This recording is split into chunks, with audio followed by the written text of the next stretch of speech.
welcome to Blackfeather Guild. Before we go in and say hi to the cast and get started with the show, I wanted to talk very briefly about viewer actions and a little bit about sponsors.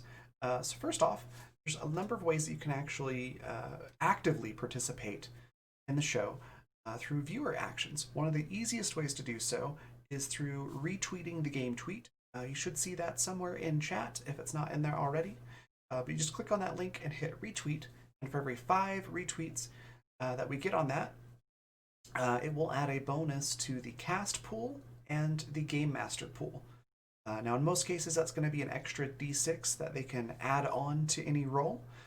Basically, a great way to use that is if a player is almost meeting a DC, but they're just not quite there, they can grab one of those d6s from the cast pool, roll that, and then add that to their roll. Basically, is how that works. Same with the GM. So that's one of the easiest ways that you can participate that way. Another way is through guild coins. That's our Twitch channel points. If you look at the rainbow colored icon, it should have the Blackfeather Guild crest on it. It should be right below your Twitch chat box. If you click on that, it'll show you all the different things that you can get with those. The biggest one being plot points. Now, plot points, you can see an example right over here. They all work pretty much the same way. It's just a matter of how big of an impact they have. So for the example, when we've got 2 plot points, the player of your choice gets something moderately helpful or unhelpful.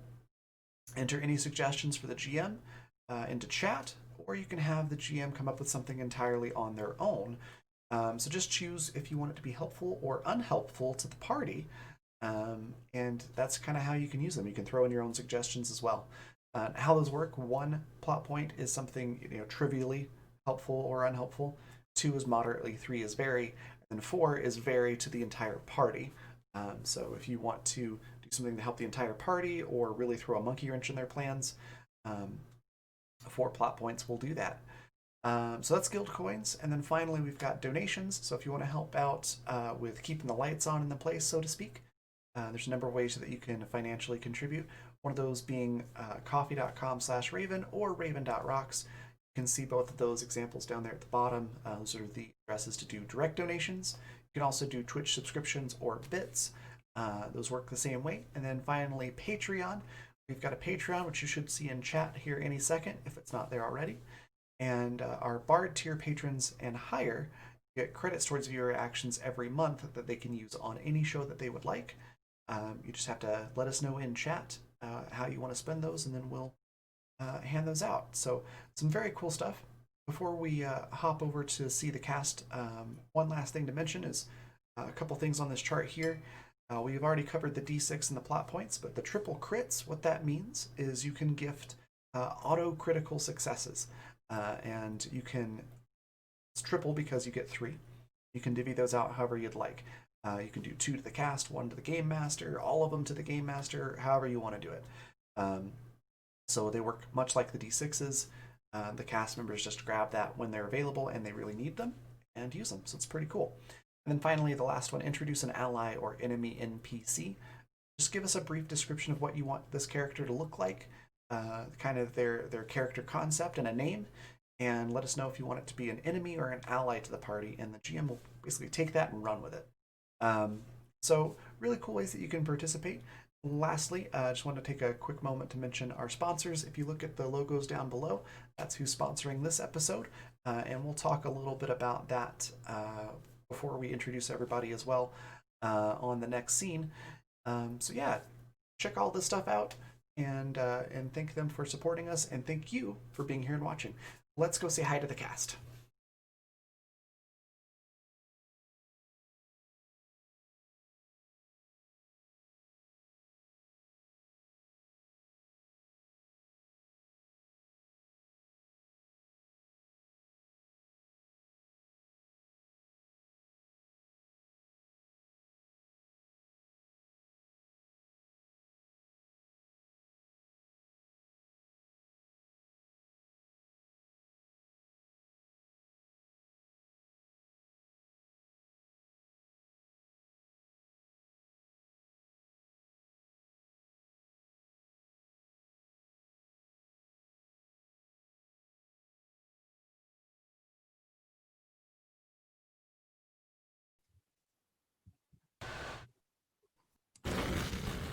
Hey everybody, we are back for another one shot.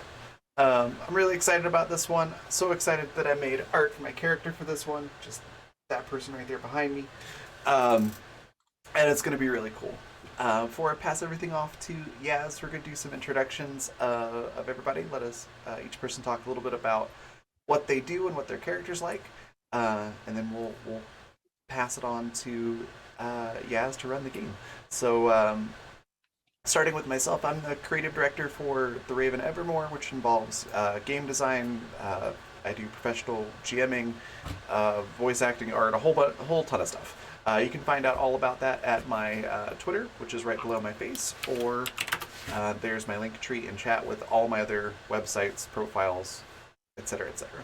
And I'm playing Mare, who is the best way to describe her is if like DC's Raven and the Scarecrow had a child, and she grew up with her role model as Batman. Um, so very edgy and whatever. Um, it's gonna be fun. So that's me and my character. Pass it on down to Icy Historian. Tell us a little bit about you and your character. Hi, friends. I'm Icy Historian. I'm Icy Historian everywhere I feel like being found on the internet. You can find me here on Tuesdays and other places as soon as people let their guard down for just a second, and I can like slide right in there. Um, I play Veray, and she is a very small, kind of mousy, like think the absent-minded professor, but as a person. And she is a sort of lore keeper of this world that we live in. So very unassuming in the material world, but has some capabilities that we will see come out when we leave the material world. And there we are. Awesome. Next, we've got Jay. Tell us a little bit about your character and yourself. Hi, I'm Jay. I'm a streamer and I'm a role player and a couple of other things on top of that. I'll be playing Lotus today. Lotus is a dreamer that was lost too long in the other realm. And when they came back, they didn't quite know who they were and they didn't look right. So they're still finding themselves a little bit, but they're known to be very, let's say, if you need a hammer, they're the sledge, is the best way I could describe them. That's fantastic. And then next we've got Michael. Tell us a little bit about your character and yourself. Hello there, I'm Michael Wayne. You give me a clip, I'll give you a chip. And I will be playing Penny Door. Just, a normal person.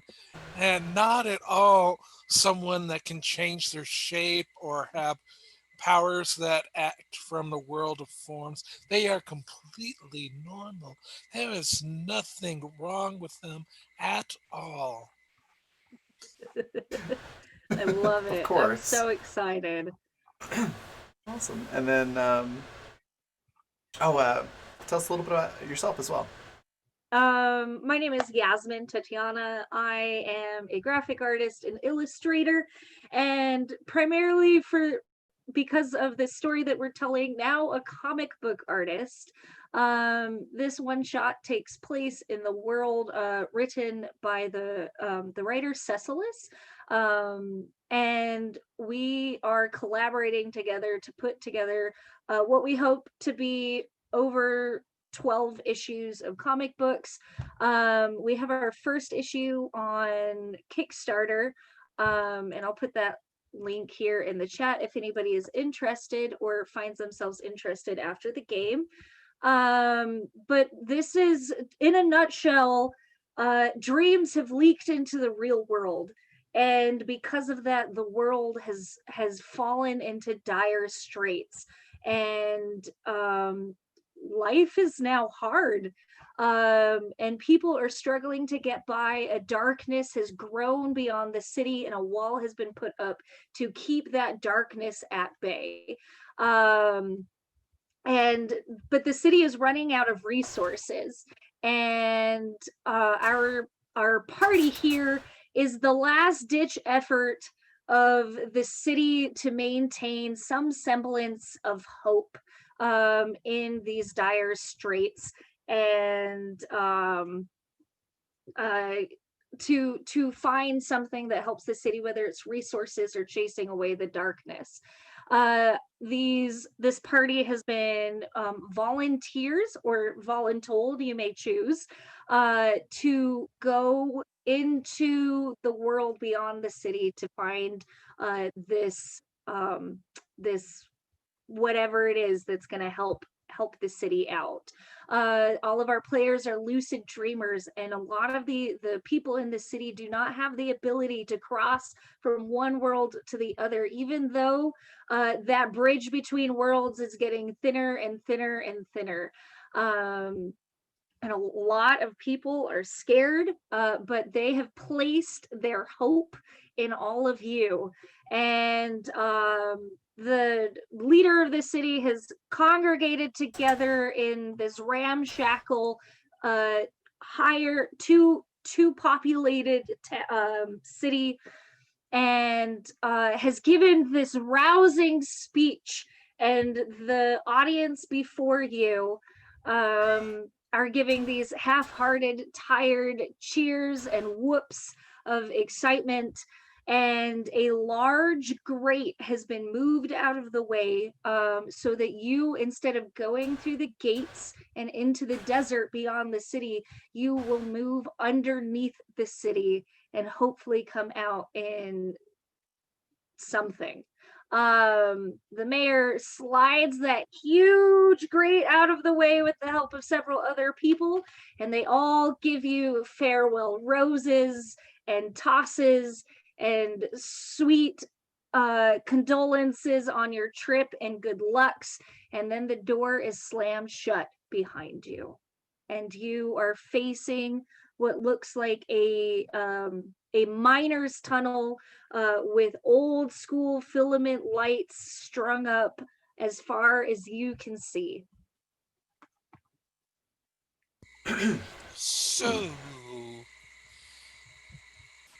is there a purpose to this? I was given some apples and was told I had to join with you all so I could get some apples. Does anyone have a good clue?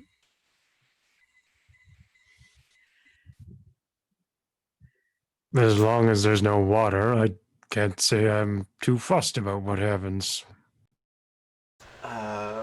Mayor's just gonna like turn into this dark mist and move over to Lotus and go, "Why are you afraid of water?"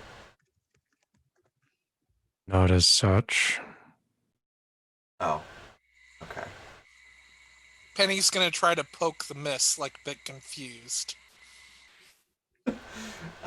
Mayor just makes this like hissing sound in your ear, like a creepy hissing sound.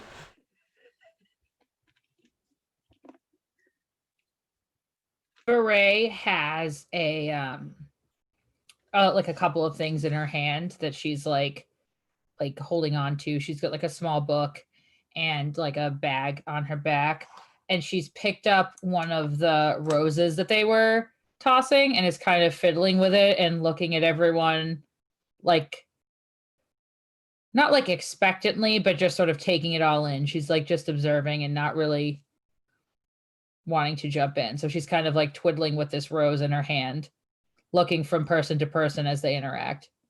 What do we see outside now that we are? You are in a dark, almost muddy tunnel that is just leading. You can tell it a little bit of a downgrade forward. And that is all that you're able to see, and the lights that are strung up in this tunnel. I think Mayor's gonna pick up one of those roses and just start slowly walking down the tunnel. Just looking at the rose, going like, such a metaphor for life. It's really pretty, and then she's just gonna like hold a hand over it and let it die, like with magic. Like Mary's the edgelord I wanted to be as a kid. So, When you said Batman, you were not kidding. Oof. I'm not kidding. Yes.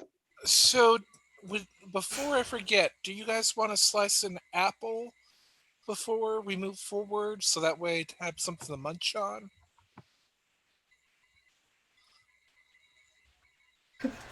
Lotus is just gonna like, if you're holding an apple out, they're gonna look at it kind of suspiciously, like, why are you offering apples? I said a slice, not the whole apple. Where'd you get apples from? That was what I was told to be down here. I got some apples, was told, hey, for taking some apples, go on this thing. That's as far as I know on all of this. Veray is gonna sigh and follow Mare into the tunnel. I didn't get no apples. And Okay, I think then. Lotus will follow after as well. Like, beforehand, we'll just kind of like toss it up and then just slice with their climbing axe it, and then just go, follow Lotus a bit and then just hand them half of the apple. Mayor just looks back and goes, "Eat your apples if you wish. My rage sustains me." And just keeps walking. Veray is gonna sigh again. So She's extra. you guys continue down this tunnel for what feels like forever. And there comes a point where you've walked for so long that you look behind you, and for some reason you can still see the door. And the front of you has not changed at all. This location has stayed the same. Do you still continue forward? Penny is just following Lotus at this moment, because that's who they last talked to. And Lotus had some idea on information on where we're going and things that Penny did not. Does the door look any different than when we left it? I'm going to have you roll investigate a mystery.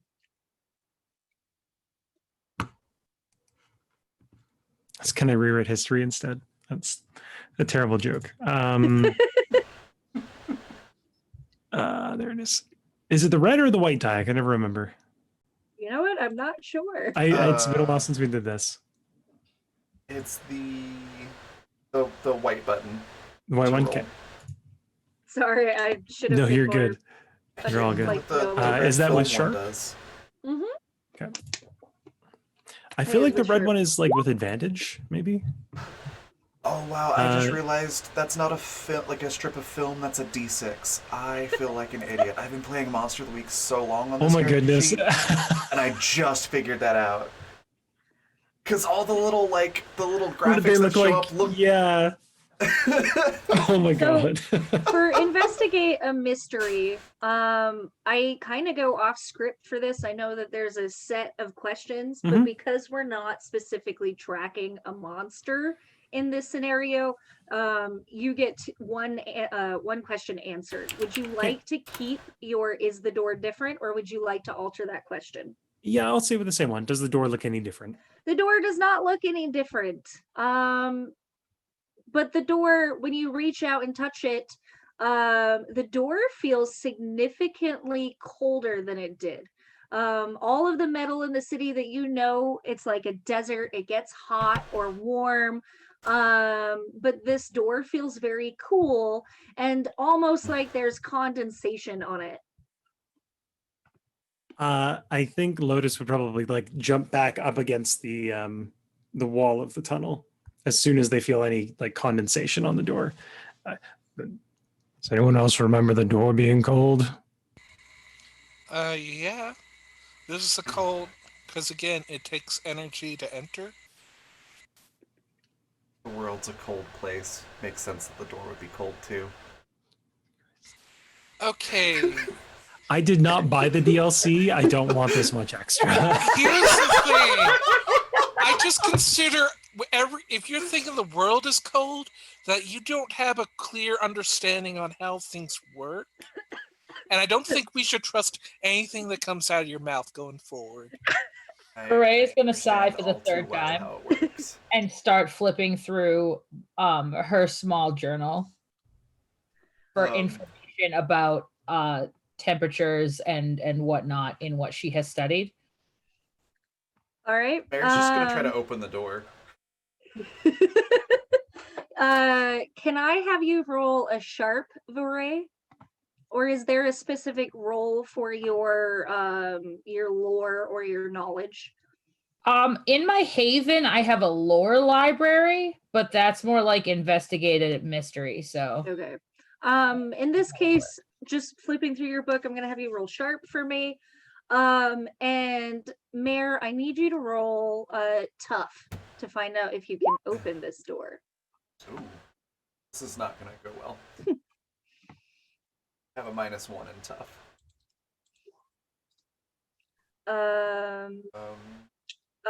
Ori, there we go. you do not like. There's definitely like weather notes, but nothing that really relates to this situation. And Mare, you go to open this door with like the big wheel on the front, and you can't budge it at all. Mir, It doesn't would open. you like me to try?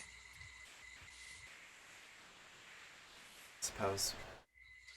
I'm thinking that it's needing some energy, so forgive me. Like, gets their hands together.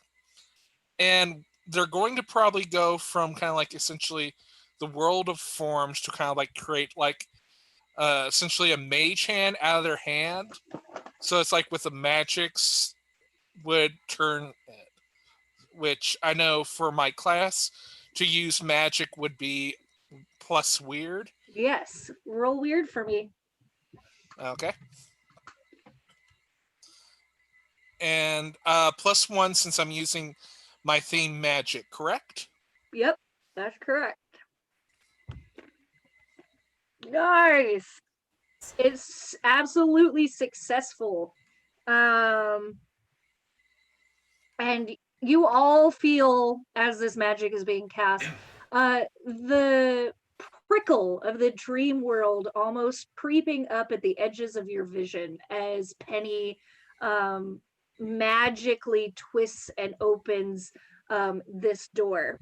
And the door decompresses almost like a air sealed chamber. It gets like that sound that the door that decompression would make, and then the door swings open and the city is no longer there. You are standing instead at the opening of a very beautiful, verdant, albeit overgrown orchard and garden.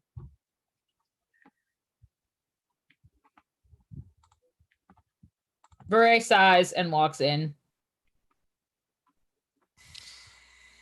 Penny follows, and they look a little bit like odd because essentially they have these like black Janko pants that seem to just like jingle as they go through the doorway.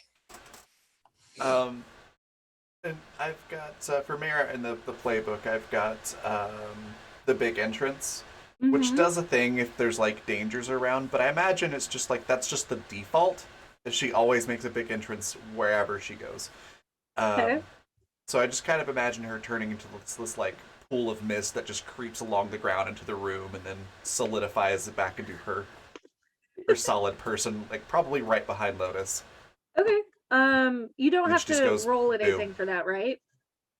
The big entrance, I do have to roll if I want to distract enemies, but otherwise, Okay. no. All right, cool. If it's just for show, then no. Okay. Sweet. Are there any pools or other like sources of water within the room? There actually are. So almost like as you kind of push further into this garden beyond it, you see almost like these glass mirror surface pools of still water that are intermittently cropped up at the base of some of these trees. Okay. Yeah, Lotus would be being especially careful around those and just kind of swinging their head to and fro to look for anything. They don't seem to have even noticed Mare coming up behind them because they're so preoccupied. And the others?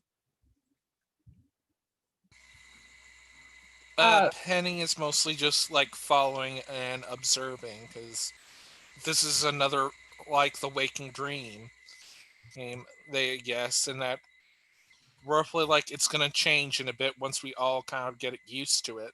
Mm-hmm. And Beret? Veray is going to look around and then go up to the edge of one of the pools, like kind of go up and look and see, but like just see what's going on in there and see if there's anything unfortunate that may be lurking. All right. So as you peer over the edge of one of these pools in this orchard garden, you see your reflection at first in this perfect surface, and it ripples just a little bit as you breathe out across this. And as the ripples change, your reflection begins to kind of twist, almost like it's turning to smoke with the ripples in the water. But there does not appear to be any kind of immediate danger at this time. All right. She's going to she's got like in her hair, she's got her hair like half up, and in her hair she's got like a couple of like writing implements like stuck in there, like as if she was like taking notes and like just sort of absent-mindedly like stuck her pen in there. And she's like she sort of sticks the rose in there for now and takes out one of her writing implements and like very gently like preparing to let go of it if it anything sort of, you know, comes up. She's going to like gently like dip it into the water to see what happens. It's like she's doing a science experiment, like she's trying to like figure something out.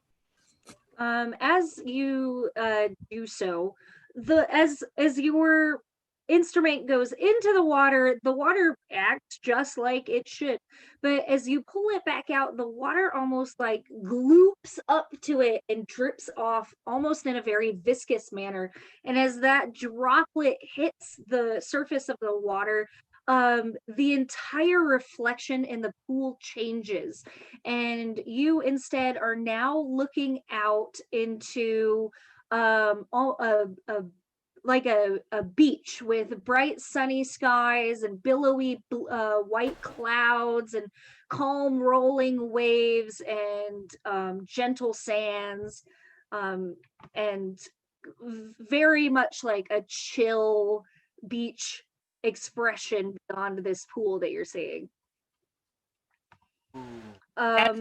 In the wall, I'm seeing that in the reflection, not like in front of me. Correct. Only in the reflection.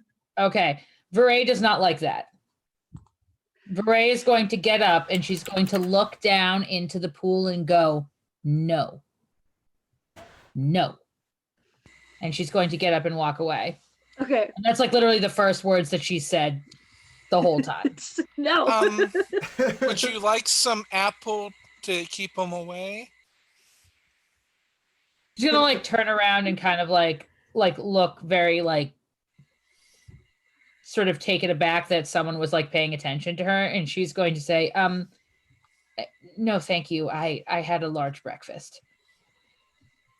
And she's gonna go like go off to look at a tree. Mary's gonna move over to the pool and look down into it, and I assume she sees the same thing as. Yes. Okay. And she's gonna be like, "Huh, cool. This reminds me of something I read in my magic book. There were these fountains that the characters would jump into to teleport to different locations. It's like that old Narnia book, Magician's Cousin or something like that."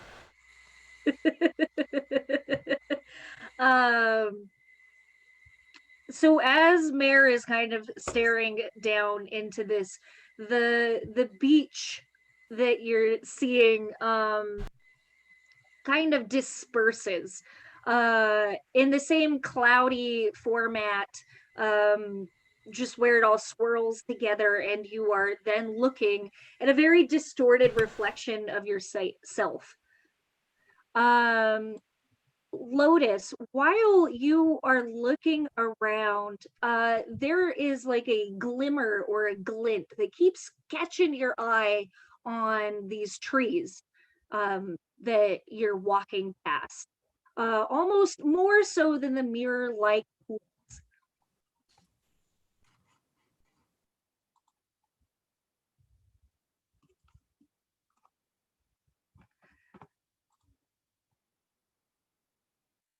Hmm.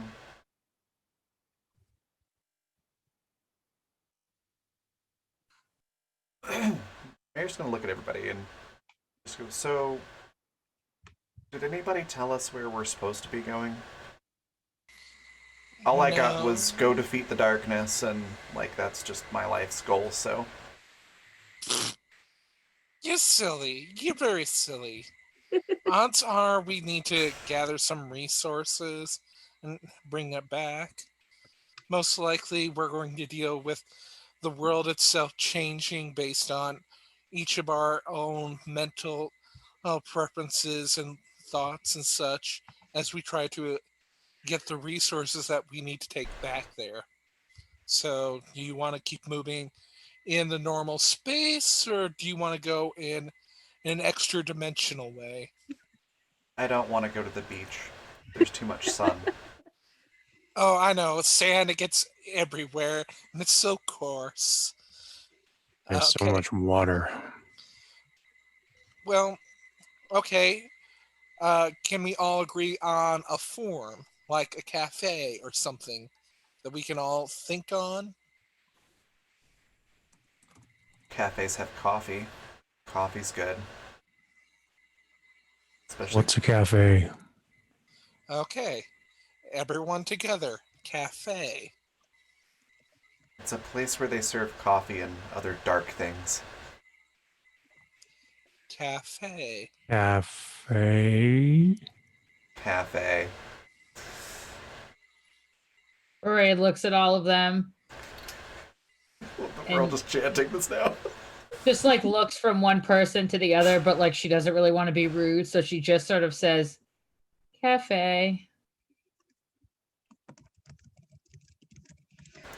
As you guys are standing in the middle of this very, very quiet, silent wood chanting cafe, nothing happens yet.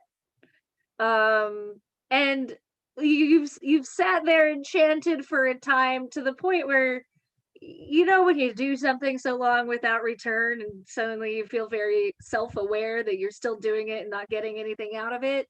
It's about where you're Oof.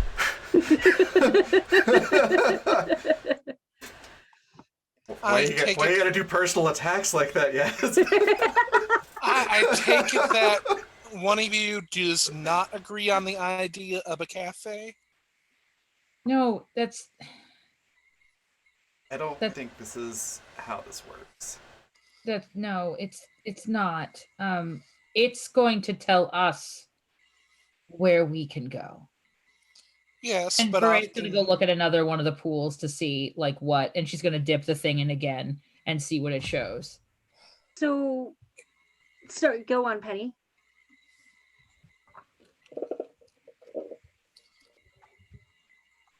okay then, since if we're going that way, Penny will actually start walking towards one of the poles and just kind of like start walking almost as if like it's not there. Okay. So Varay, you're doing an experiment on this pool, and Penny is walking towards and perhaps into this other pool. Penny, as you are walking, you begin to notice, as Lotus did, these glints that are coming off of the trees. Varay, you are very absorbed in what you are doing, and the pool acts in the same way, and this time the pool opens up into tavern setting. You see empty tables and chairs. There's a bar, dim lighting. You can't see if there's any windows, but you can tell that this, from your point of view, could be an empty tavern. She's gonna look up. Okay. Oh, no, I was gonna say she's gonna look up and say, "Well, it's not quite a cafe, but it's pretty darn close." It looks empty and lonely. Perfect. So, Beret, if we found one of these pools with a cemetery, would that make it a dead pool? Beret is Penny going to, whacks you behind the head. Beret is going to stare at Mare for like an uncomfortable amount of time. As if like it's as if she was in the middle of doing like reconstructive surgery and you made like a fart joke. Like she's literally like she doesn't have the words to articulate like what okay. Mary just looks at everybody and goes, Ghastly, this is a dream world. This is a dream world. Do you want the hat to go to a location of death? No, because you don't want to die. That's why we did cafe. We're going to go into a pool that will transport us to a cafe. While they're all discussing, I think Lotus Then would Penny just kind of walks towards the pool. sidle through the portal, trying to get away from any like pools of water in the garden. Yeah. So Mare replies to the reactions with just like, people told me I was too standoffish and that maybe if I told a joke or two, it would make me more personable. We'll workshop that.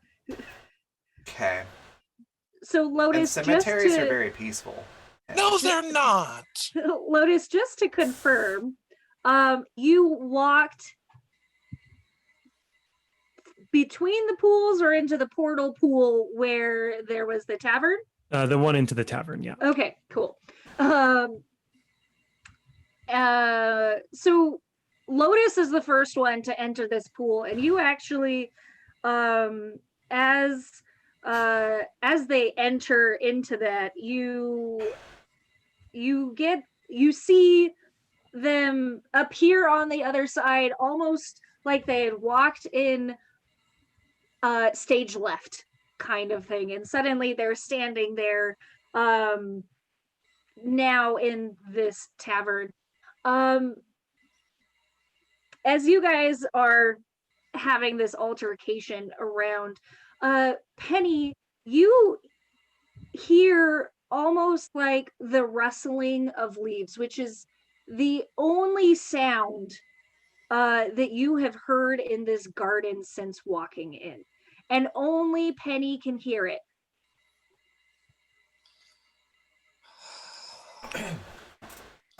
Okay. Leaves, do you got a message? Because I got a portal I have to go through.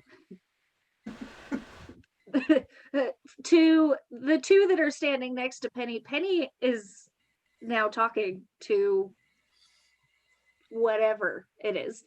Penny, you hear a very soft voice that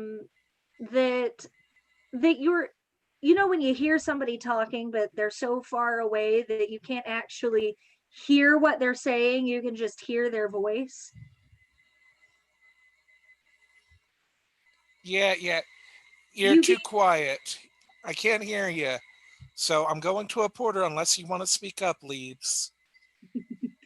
At that point is just going to stare at Penny for a second, look at Bore, and then just go through the portal along with Lotus. Beret's looking like she's just waiting patiently, like, yep, and this is the time where not everybody experiences the world in the same way, and she's just sort of waiting to see if anything happens to Penny, like patiently. So it's okay. You can go ahead. Penny, you can track the sound of whatever is rustling the leaves, and it circles around the area that you and Foray are standing in. And like you distinctly know where it is, but you can't see anything, and you still cannot understand the voice it has. But as you track your eyes around, kind of looking for whatever this is, you again catch this like shimmery glinting again that is embedded in one of these trees next to the pool. I get that you're a hide behind, and I can't actually see where you are, but I have a job to do, and that involves me going to a portal. So if you'd like to speak up, go for it. Otherwise, I have a job to do. And the rustling fades away. Can Voray see the glint? You I'm gonna have you, yes, you, if you're looking around at all, you can see the shimmery glinting. So Voray is going to go up to the shimmery glinting and very gently, like not wanting to disturb, like she's not gonna start like ripping stuff off the tree, but like she's very gently gonna peer in and see. So what you find is what looks like to be like a small uh, purple quartz crystal that is just nicely wedged in the knot of this tree. And as you like, if you take the chance to look around, you do see the shimmer on some of the other trees, that perhaps maybe there are more of these crystals in them. Voray's gonna see if she can take the crystal. Like, will it come off? It takes a little bit of work, but you are able to reach into the tree and just like wedge it out. Okay, she's gonna take it and then wait for a second and see if like anything awful happens.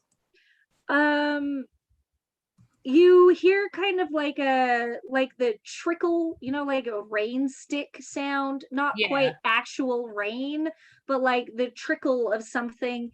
And from the center of this tree, you can see that the tree is losing its color, becoming a little bit more decrepit, and all the way down into its roots.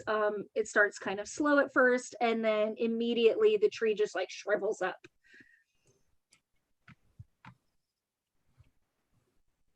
Voray is going to look down at like the crystal in her hand and look up at the tree.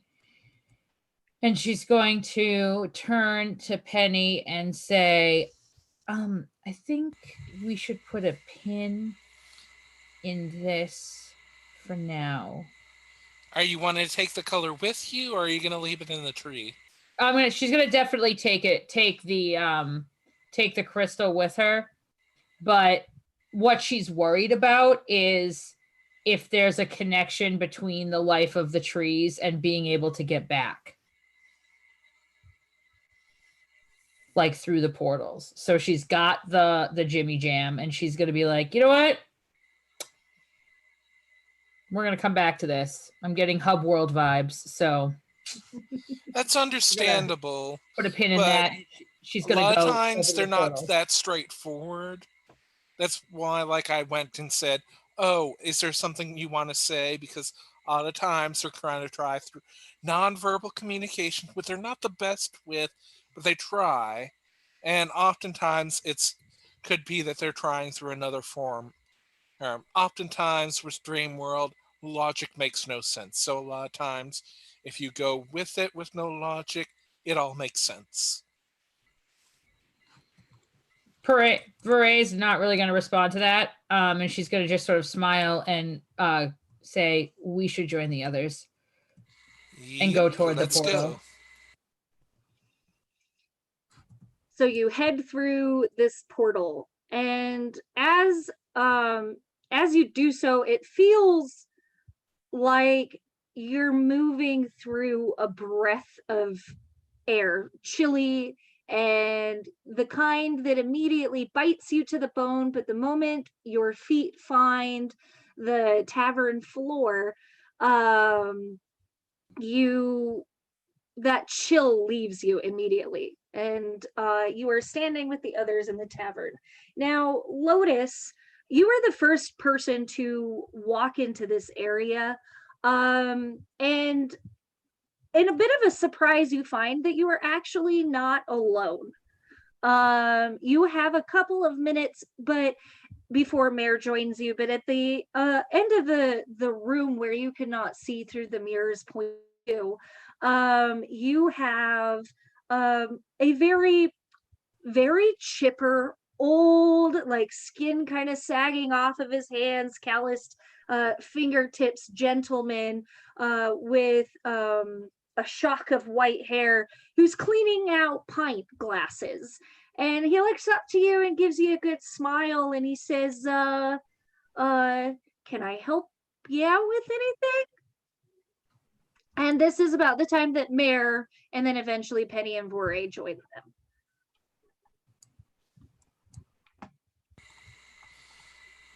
them. Have you got anything to drink? Our pickings are slim, but I can take a look for you. And he kind of just bends over the edge of the counter. You can hear him humming and clicking through glasses. And he finally pulls something up and pops the cork out of it, pours a little bit into a glass and slides it. He's like, I'm sorry, I don't have much more than that, but hopefully that'll do the job. Okay. Lotus would kind of sidle up to the bar and just eye it for a few minutes while they're waiting for everyone else to come through. As soon as Bear comes through, she just goes, "That was refreshing. Cold feels nice." And that's it. And she's just looming by the bar. When Penny enters and probably just does a nice shake of the body before seeing kind of like the old person, and pulls out 2 pennies out of like their pocket to give to the I'm looking for some resources. Do you think you can help us on our travels? He makes eye contact with Penny and he looks a bit sad.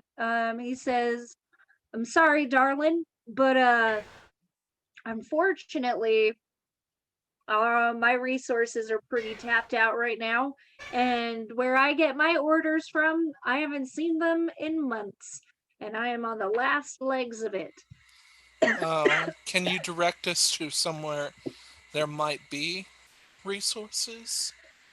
Or at the very least to put in an order somewhere else?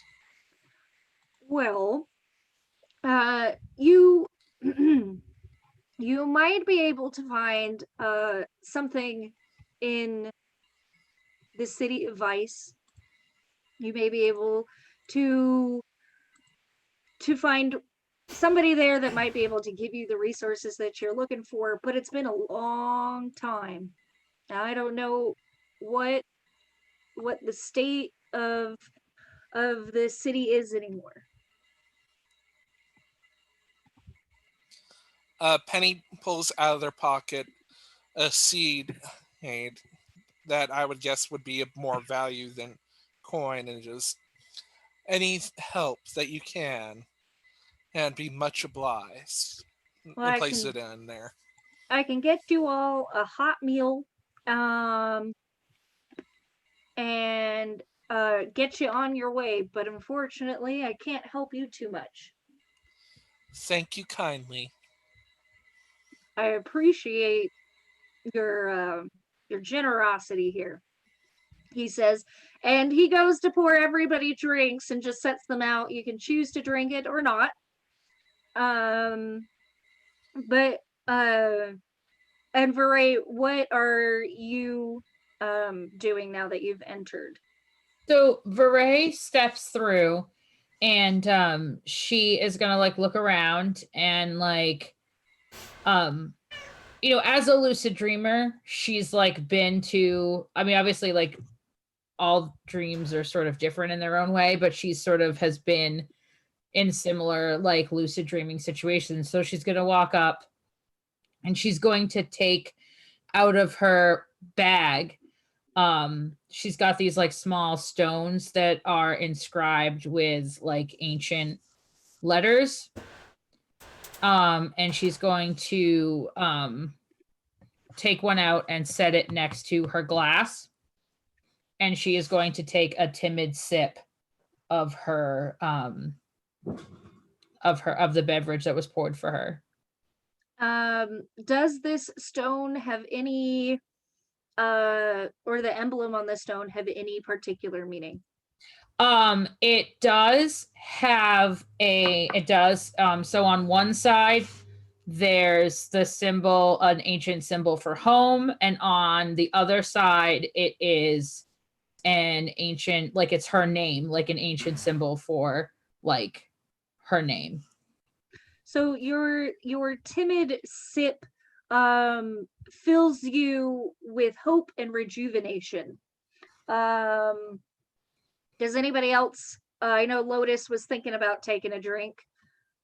I think once they see Varay take a drink, they would follow suit and be like, okay, clearly it's probably maybe okay. You kind of get like a magical ping, we could say, as you take a drink, and it's almost like enough of a charge between Varay and Lotus that under normal circumstances you would coincidentally take a look at each other, and you are filled with this sensation of hope and rejuvenation. Mary's gonna look at the glass and go, have any absinthe? The man just gives her a big smile and says, unfortunately, I don't. That was the first thing to go. Alright, well, I guess I'll try it. Then she'll take a sip of it. Now, Mare, I know you don't like the nice, warm, happy things, but the same thing that Lotus had happened, the same thing happens to you. I feel all warm and fuzzy. Hate it.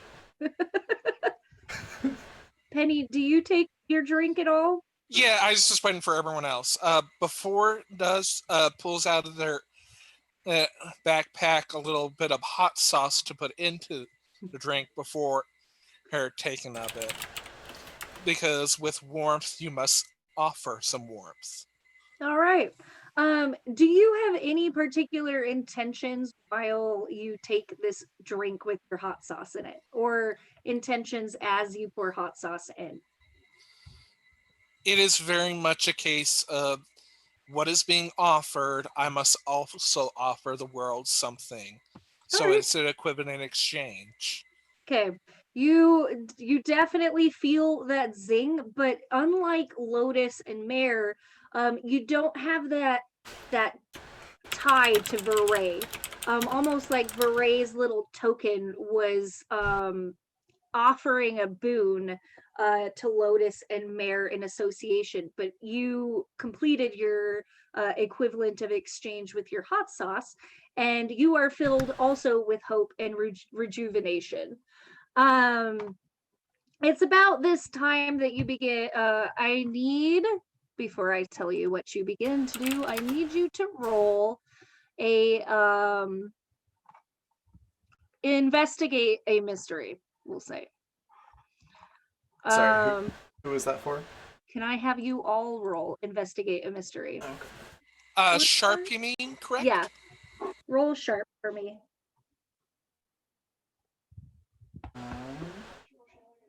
Oh, I have a thing for that. Would it be right. would his Oh, sorry. I was just saying, I forgot, I've got Destiny's Plaything. At the beginning of each mystery, roll plus weird to see what is revealed about your immediate future. Would you like me to do that now or later? You muted, yes.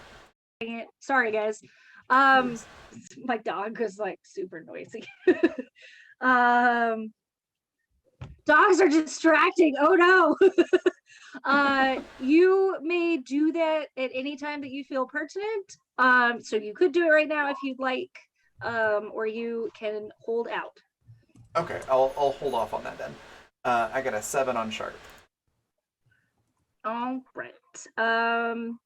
Unfortunately, Penny does not take note of this. Lotus, you kind of get the, as you're taking your sips and kind of feeling like the good vibes and whatever. You begin to notice that the tavern looks even more decrepit. Suddenly there's a thick layer of dust on everything. The wood has become decayed and splintered. And your friend almost seems see-through, the one that served you the drinks. And then Mare. I got a 7. Mare, Excuse you would. Oh my God, you are so distracting. Stop. You're too cute.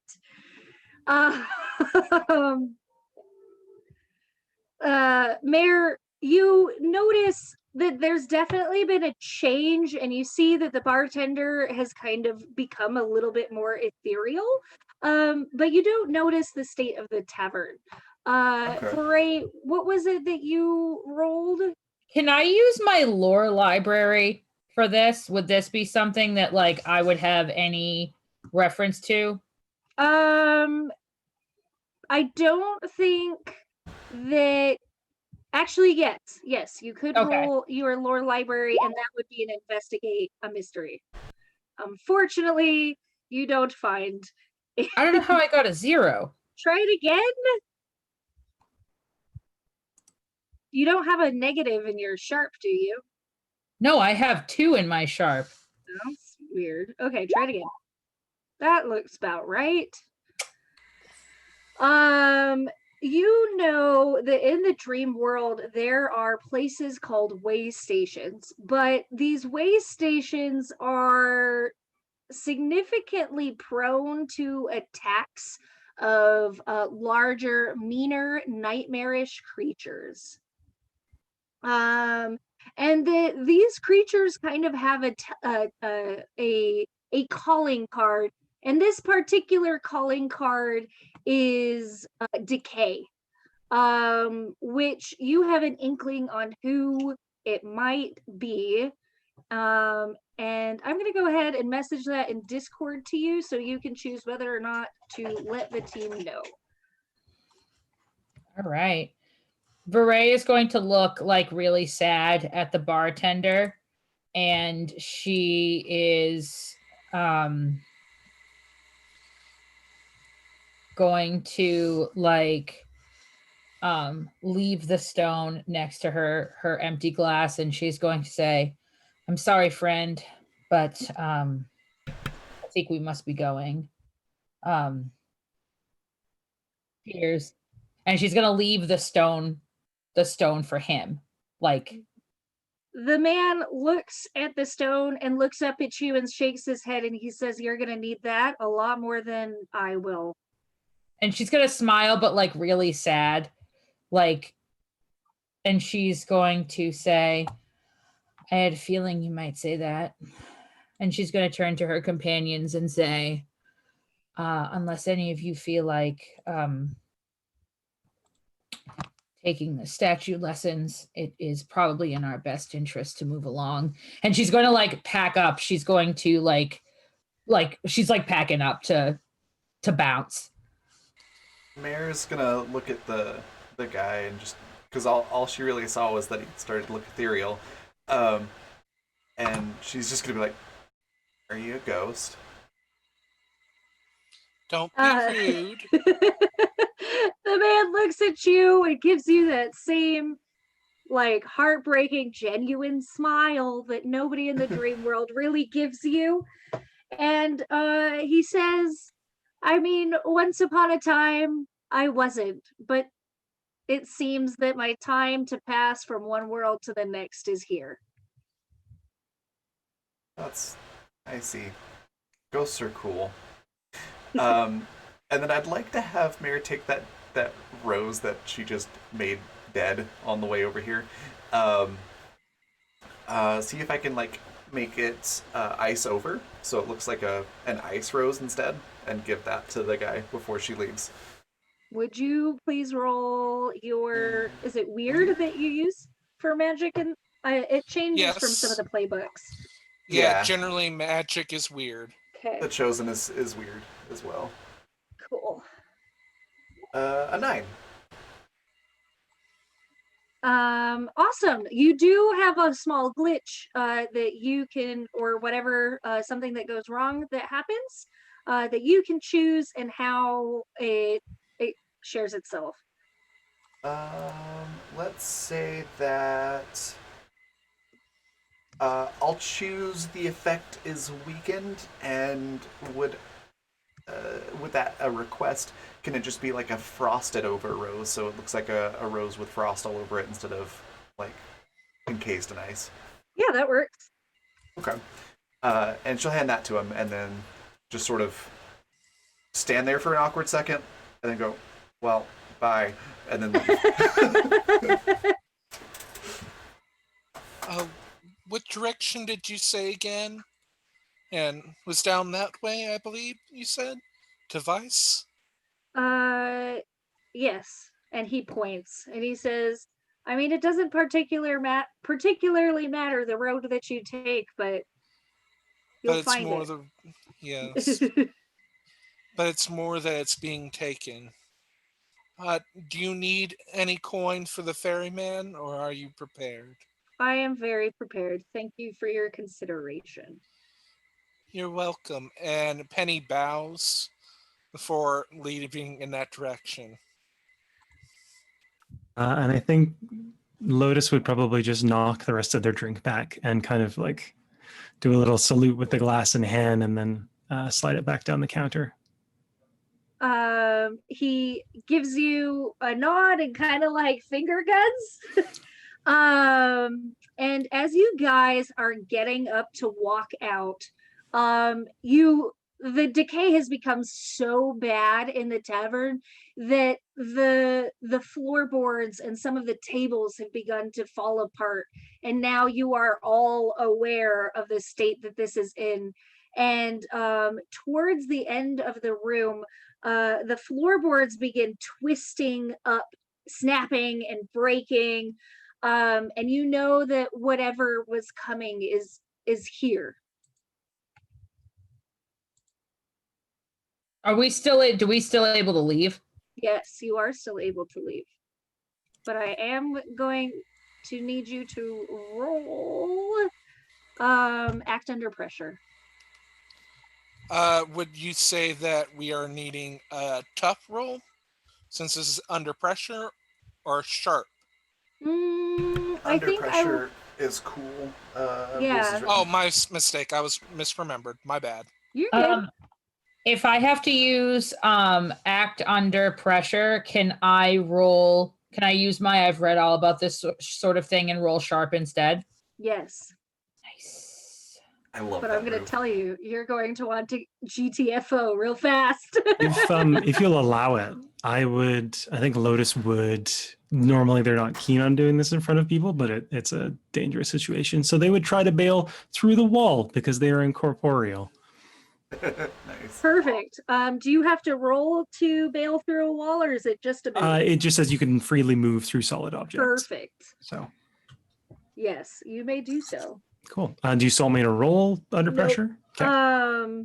You because you can move through solid objects, you are not hindered by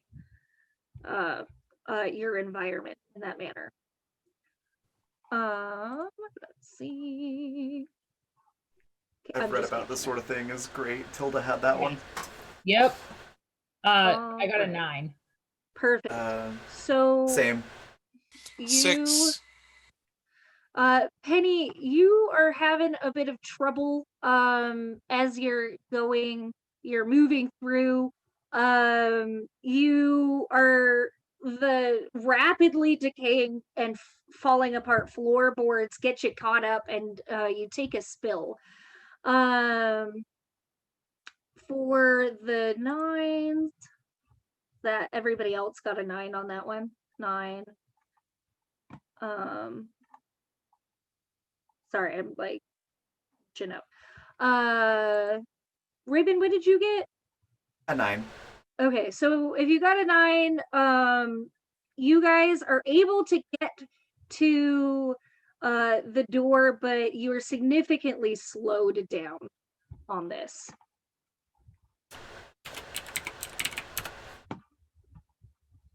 Yeah. Okay. And as you are reaching for the door, the floorboards are literally falling into a dark chasm. And from the corner of the room, the darkness lifts out of this chasm that is opening up in the tavern, and like almost like if the darkness was a very tangible thing, it spits out a woman where her face is obscured with moving, undulating snakes. And all you can see is a very twisted smile on her face. She wears a tank top with Latin across the front of it and a pair of skinny jeans. Because reading Latin is absolutely something Mare would do. Can Mare tell what the shirt says? It says something to the effect of, I'll eat you alive. Okay. You said that Penny fell. Would you be okay with a weird roll for her to do essentially like magic to allow in the air for her to just have a jump point? Yeah. Roll weird for me. Okay. So visually what this is like there's like a triangle that just appears where they're about to fall in, and would just essentially like show up for them to just jump up, hopefully to get them out of the darkness. You are very successful and are able to accomplish that, and you land safely at the doorway as the others are pulling themselves up and out. With Mare, Mare's magic in this world is summoning, like regular household objects something that Mare could potentially do? Yeah, totally. And then second question, is the door still there and just open, or has the door fallen off as well to this building? As you guys are clearing your way out, the tavern is kind of like imploding on itself, including the door and the frame and the walls and the ceiling. Okay. Well, I guess just outside the door frame then, I would like to summon a floor mirror. A floor mirror? Yep. Just okay. for the mirror to be facing this person who has lots of snakes. All right. Mare and I both are guessing what this is. Roll weird to summon your... That is an 8. You may choose the thing that goes wrong.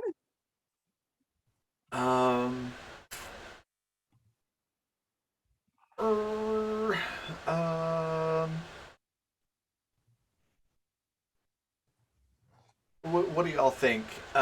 Draws immediate unwelcome attention or has a problematic side effect? Problematic side effect is usually a bit more fun. Side effect. Okay. Side effect it is. So you cast this mirror, if you don't mind me taking the reins on this mishap.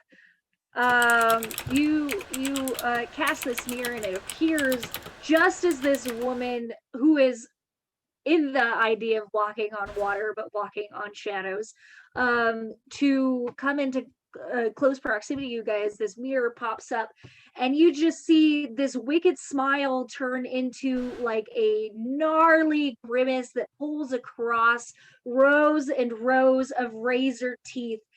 And she goes to slam her fists into the mirror, in absolute total rage. And as she does so, the mirror doesn't break, but it sends off this sonic boom that knocks you all off of your feet.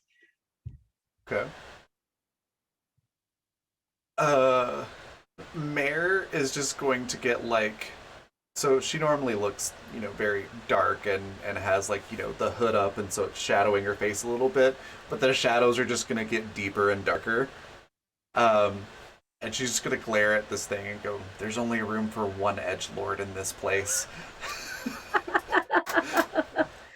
Sorry, And go we'll on. probably try to fight this thing if she's not if none of the party, interrupts. It's your call. May I just, because I'd like, just for the sake of humor, is that Penny tries to make that boom, like when they fall, to look very like, oh, I didn't fall at all. It was all on purpose, and roll cool. And if Okay. it fails, they just eat their entire ass. All right, roll for me. Oh my god. Oh god. I'm so sorry. It's so much worse. And when you attempted to make it look cool, that it didn't work out for you. I ate my entire ass. Yeah. Do the rest of you stop Mare from squaring off? Veray is definitely going to take a good look at, not a good look at, but like she's gonna like take a good look at Mare and go, not now. Soon, but not now. And she's going to like she's going to take another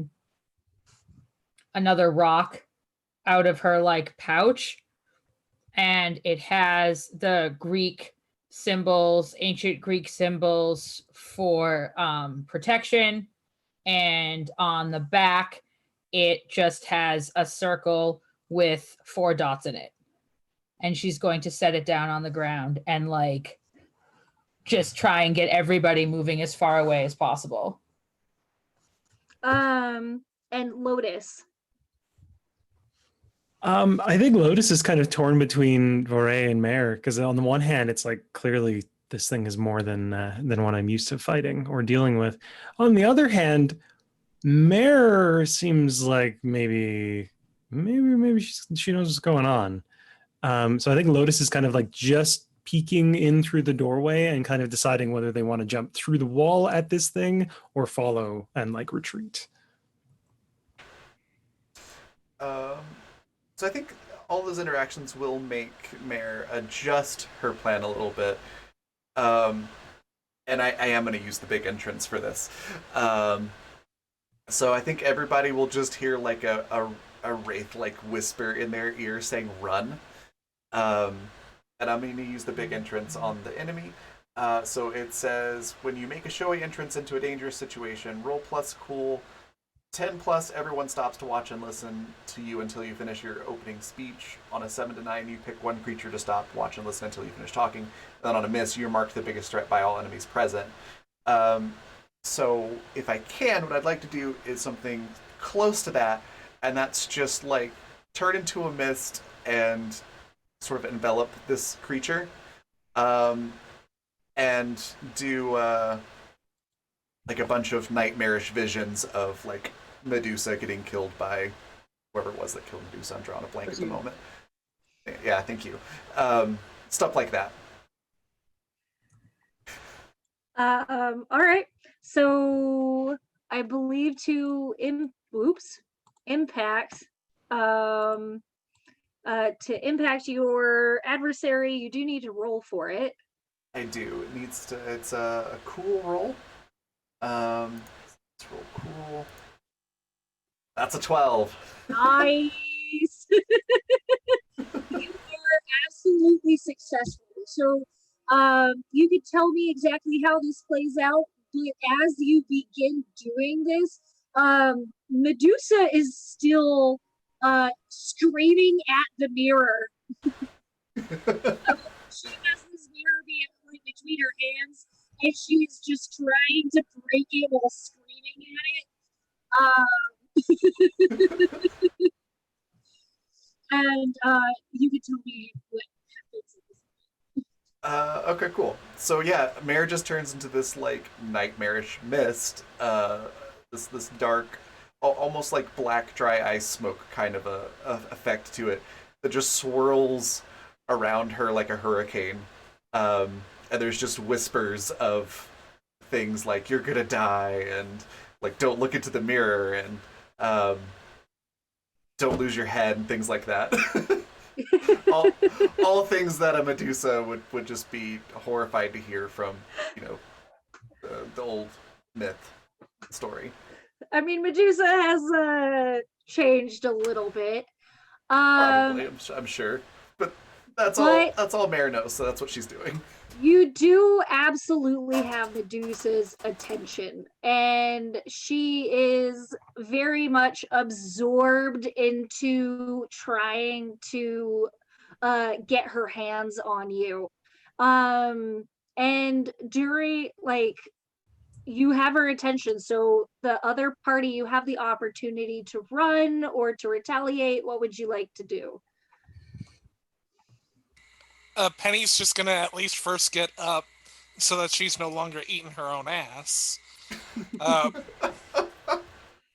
And then probably is gonna look to Lotus as well as Virenus to see what they do, because they figured the mist is a lost cause.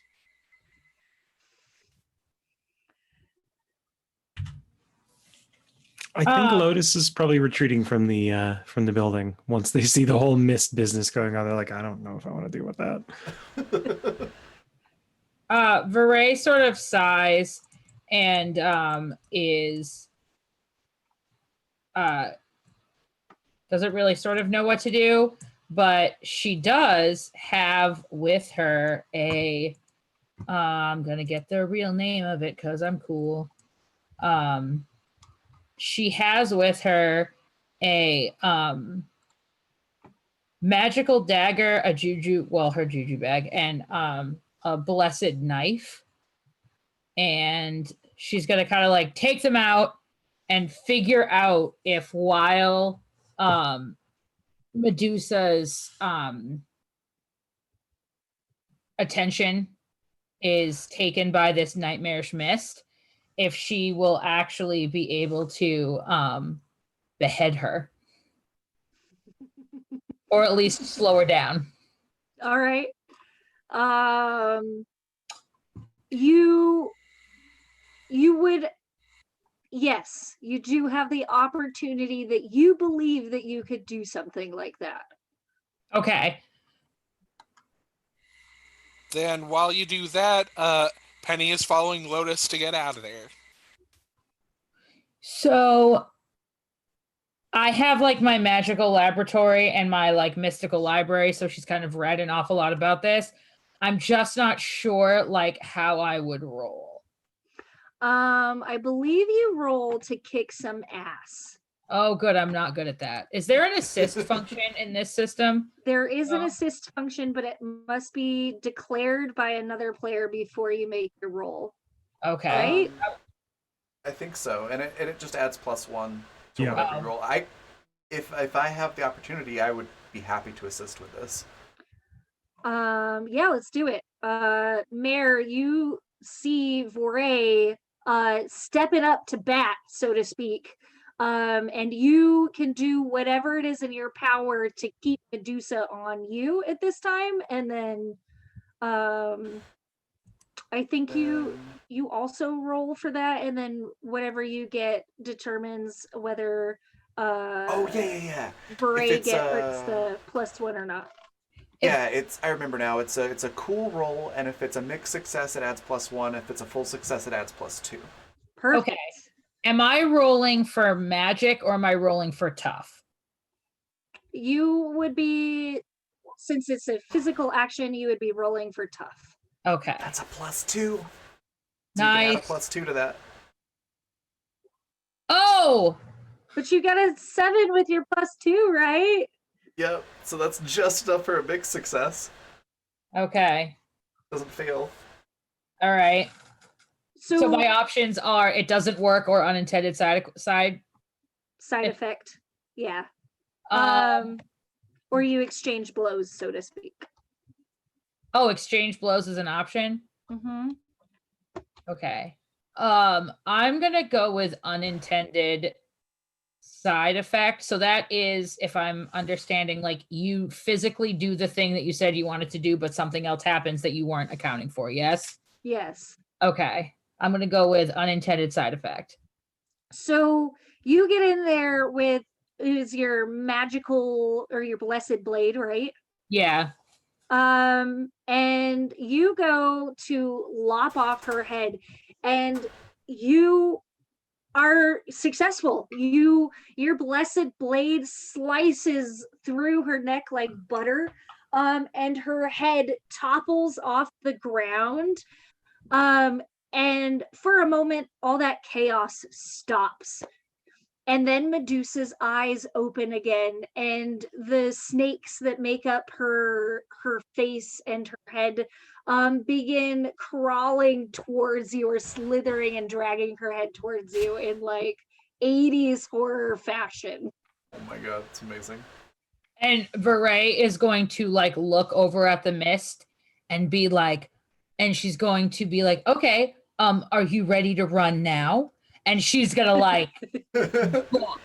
She's gonna like book as if like the parent, not like the parent, but like the older sibling who's like, yep. And remember when I told you not to take AP Chem and AP Stats in the same year? Yeah, I did. I did tell you that. And now we're leaving. So Mare just turns back into a solid form and goes, "Are you still talking?" and runs away.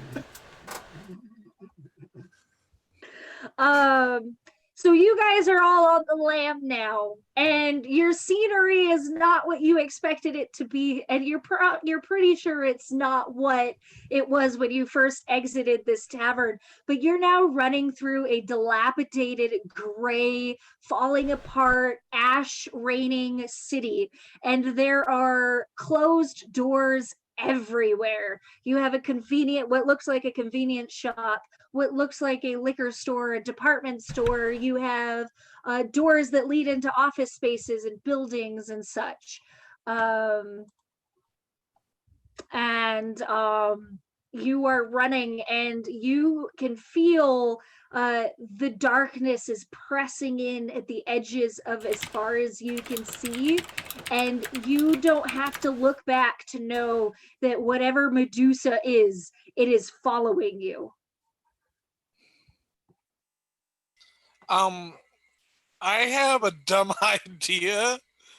Since we are working on dream logic, like I have the dumb idea of that Penny will stop for a second, like go from the world of forms, draw a giant like hole, which it has kind of like a giant like little thing, which it looks like we're at the end of it before. And I would imagine this is a weird roll, but like it's basically the coyote. As we keep going one way, Medusa will run straight smack into this building. Roll for it. I love it. I love this.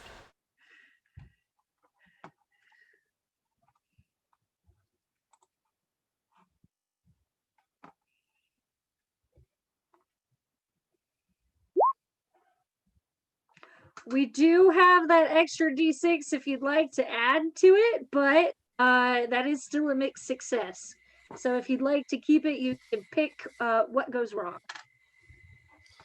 I find it funny if there's just some unintended consequence to this. Let's Like, do it. yeah, because this just sounds funnier and funnier. I love it. Okay.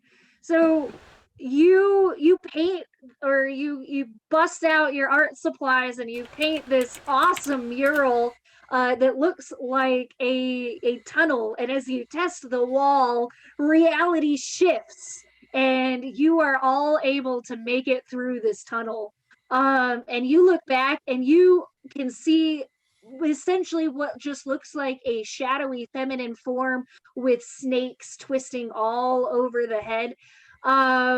And as you are nearing the end of the tunnel, when you glance back at this figure, she's just rebounded off of the wall, and you can just see the rage break across her. She starts raking her claws against whatever invisible force that the wall has become, and you guys are able to come out on the other side a-okay. And yes. I got another dumb idea of pulling Oh, from no. the world of forms, like pulls out like a giant eraser and erases our side. Perfect. Another weird roll? Yes, please. Could I aid on that? Beret is going to help. Yes. Okay, yeah, you had Beret. Okay, that's Roll your weird. cool to aid. All right. I'm super good at stuff. Beret is going to like pick up on what she's putting down and be like, okay, like I could figure this one out. I would say that Mayor would help, but to be honest, like, this is way too camp for Mayor to participate in. You get +2 to your roll, Michael. Wow, because I get a +1 from this being my magic theme, so that ends up being a +3 to this roll. Nice. Nice.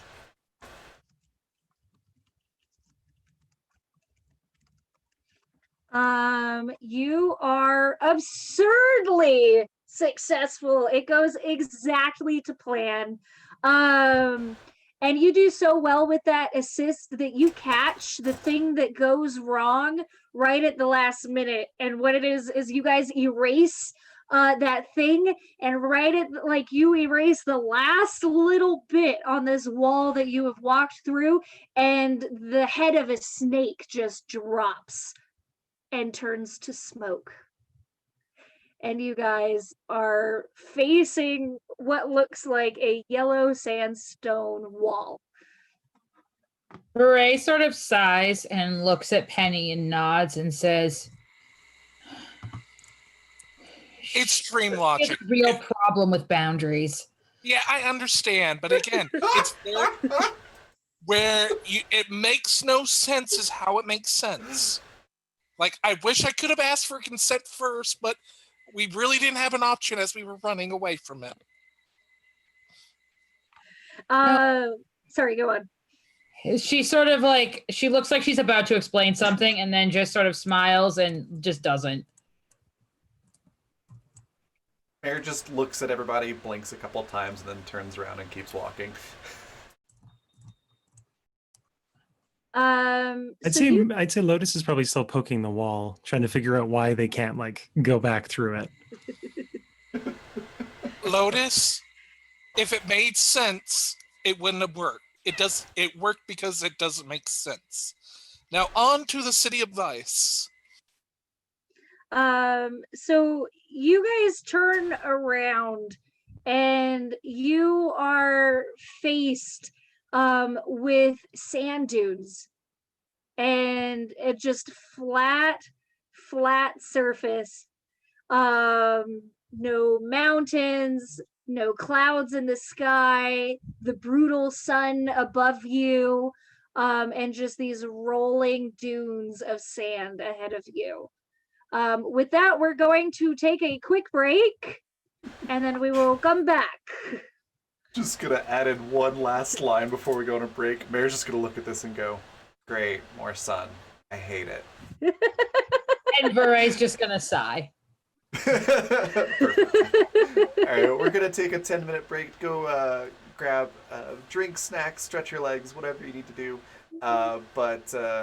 Yeah, we'll be back in 10 minutes to finish out this one shot and find out what's going on with the desert and the Vice City. It's gonna be awesome. Be right back.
All right, we are back with food.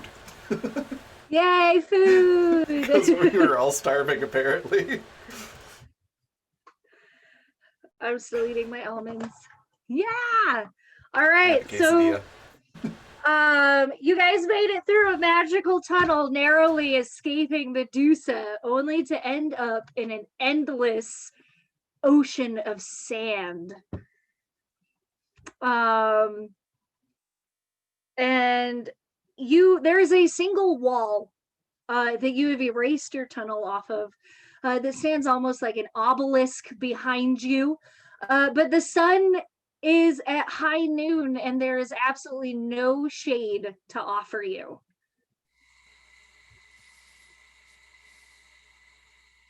What's the plan? Can I just make like a cloud of dark mist that's just over me to give me shade?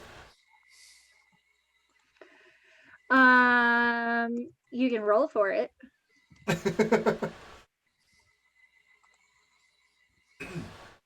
Nope. The sun is so intense that it burns off all of your shadows. I hate it here. This is literally hell. Now I have an option. I have a card we could play if you don't want to keep searching through the desert first. What is it? Well, it comes with a cost where, like, I have to gain knowledge I don't want in exchange for knowledge we do want to help for clues and such. Now, that means I can ask them one question, and that will help us all, maybe give clues, and take two negative knowledge of myself, or we can risk it in two clues and one terrible knowledge of myself.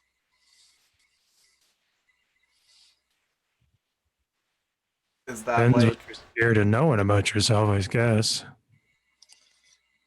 I'd rather not.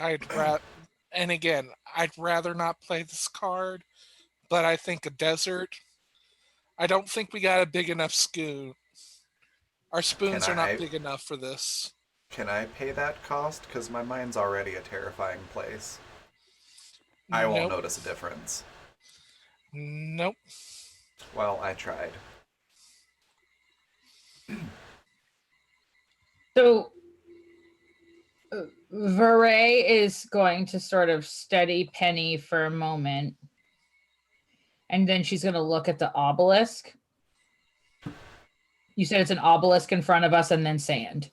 Yep. You came out of the obelisk. That's where your portal led through. And then everything else is just sand. Mm-hmm. Okay.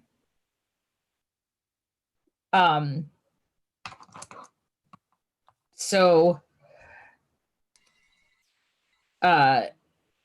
Beret is going to sort of study the whole, like, look around, like, really intently. And she's going to come back to Penny and she's going to say, you are the only person who can say what you can or cannot handle. However, I think at times it's best not to tempt this place. And she's going to kind of shrug and, like, continue looking around. And then she's going to start, like, fumbling through her bag with her little stones in it. Question. Yes. Is the obelisk smooth or is it like carved? It is carved. It's rough. Almost like it's built out of bricks that have been around for so long. It's just bonded to the bricks around it. The mortar and the bricks have all just bonded together. Does it look climbable? It's made out of sandstone. So if you happen to have the tools to sink into sandstone, it could be climbable. Okay.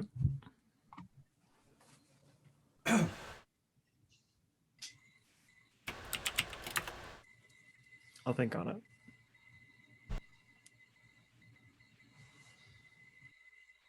Is there Um, anything we can't? So the only thing we can see around us is just sand in every direction, and this and this obelisk. obelisk. Uh, uh, do you, Beret, want to roll a sharp roll or investigate a mystery to know if you have any information about this or you see anything specific? Yeah, because she's considering starting to dig. Um, she's like thinking about like that, but yeah, I definitely think I'm going to do that business. So, would this be something that my lore library would work on? Yes.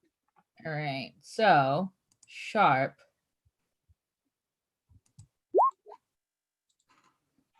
Nice. All right. I believe you get, it's one answer or one bit of information about this.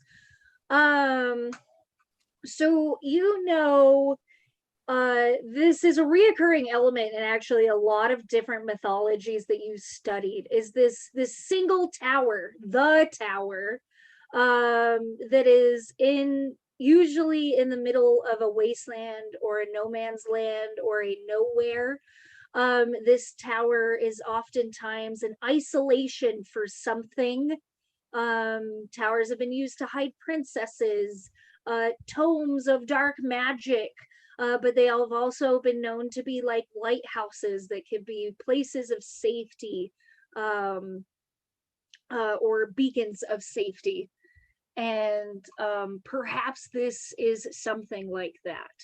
While you guys are looking around, you do notice, as you're pouring this attention to this tower, you do notice that at the top of the tower there appears to be some kind of emblem, maybe something written or drawn in the side of the tower, but from where you're standing at the base, you cannot see it exactly what it is.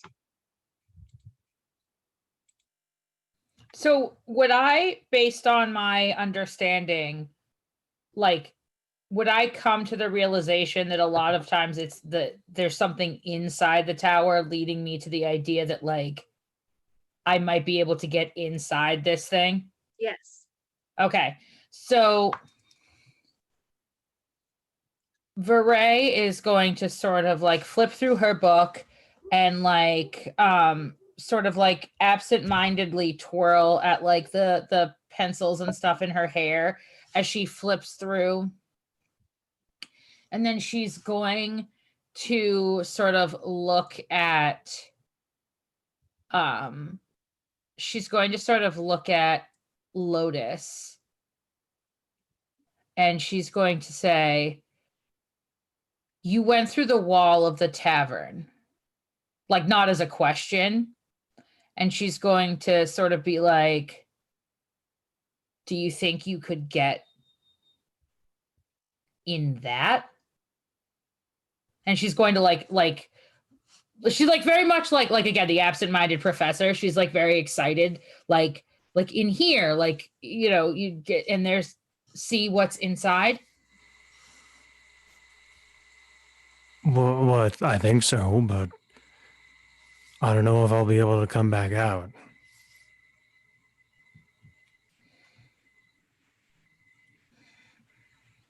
And she looks very deeply concerned about that. And she sort of is like muttering to herself, like, "Do you think that the doorway trick is gonna work 3 times?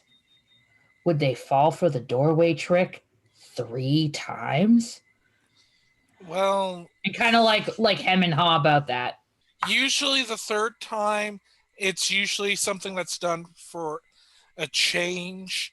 When you use the same beat over and over again, the first two success, and then the third one is a dramatic failure because it's not usually expected. So that's the problem that you have with a repeating beat. I think while they're discussing it, Lotus would be trying to kind of like put their arm through the wall and see if they can feel anything on the other side, like air or anything like that, or if it's just solid stone. You do this, and like as you reach through, you have immediately pushed something off of a surface, and you can hear the faint clatter and crash of glass. Lotus is going to kind of sweep their hand like horizontally across and see if there's anything else kind of in the way. There is an assortment of strange objects and various textures that you're feeling. And as you sweep it through, they all seem to tip over, and you get the impression that some are rolling, some have fallen off this surface that they're standing on, and you again get the faint sound of crashing, breaking glass. Okay, I think Lotus would stick their head through. They wouldn't mention it to anyone. They'd just kind of be doing this while they're listening, half listening. And yeah, they would stick their head through. You see on the inside a classic alchemist laboratory. There's a stairway that curves around the inside of this tower. And the inside of the tower is very cylindrical, while the outside of the tower is very square, rectangular. So you've got this winding staircase that goes up. What you've knocked over is several beakers of strange fluids, and not objects and books, and just, but it's very empty, and you can tell that nobody's been here for a very long time. Does there appear to be like a door inset on any of these walls? There does not appear to be a door of any kind. Okay. Lotus would like tap on the outside of the tower without taking their head out and just do like a 1 second and then just crawl their way in. All right. So real quick, as you the other players, as you realize that Lotus is just like weaseled their way into this tower, you see this shadow sweep past you guys, and as you guys look up to see what is the shadow, you see what you think is a vulture, kind of spiraling above, in a very persistent manner. Would you like to do anything about it, or do you just leave the vulture alone? I have a dumb idea if other people don't have anything in mind. So Mare is currently in whatever side of this tower or obelisk the shadow is being cast on from the sun. There is no shadow. The shadow is so slim. Like, it's high noon, the sun is at its highest peak in its arc, and there, like, the shadow is so slim that maybe you could get your fingertips in the shadow, but it's the same all the way around the obelisk. It's high noon. In that case, she's just sitting like up against the obelisk with the group. She's sitting cross-legged with her cloak pulled as far over her head as possible, with like AirPods and listening to I don't know, like gothic rock or something like that. Power metal. Baby metal. Delane. She's listening to Delane. And so I don't think she notices the shadow. She's trying her best to ignore that the rest of everything around her exists at the moment. Okay. Does anybody else do anything? I have a plan, but I'm letting other people do their thing first because I feel like mine is going to be very disruptive. All right. Veray is going to look up and try and see whatever she could see about this vulture creature, and she has a sneaking suspicion that it's not actually a vulture. I have the world's worst poker face.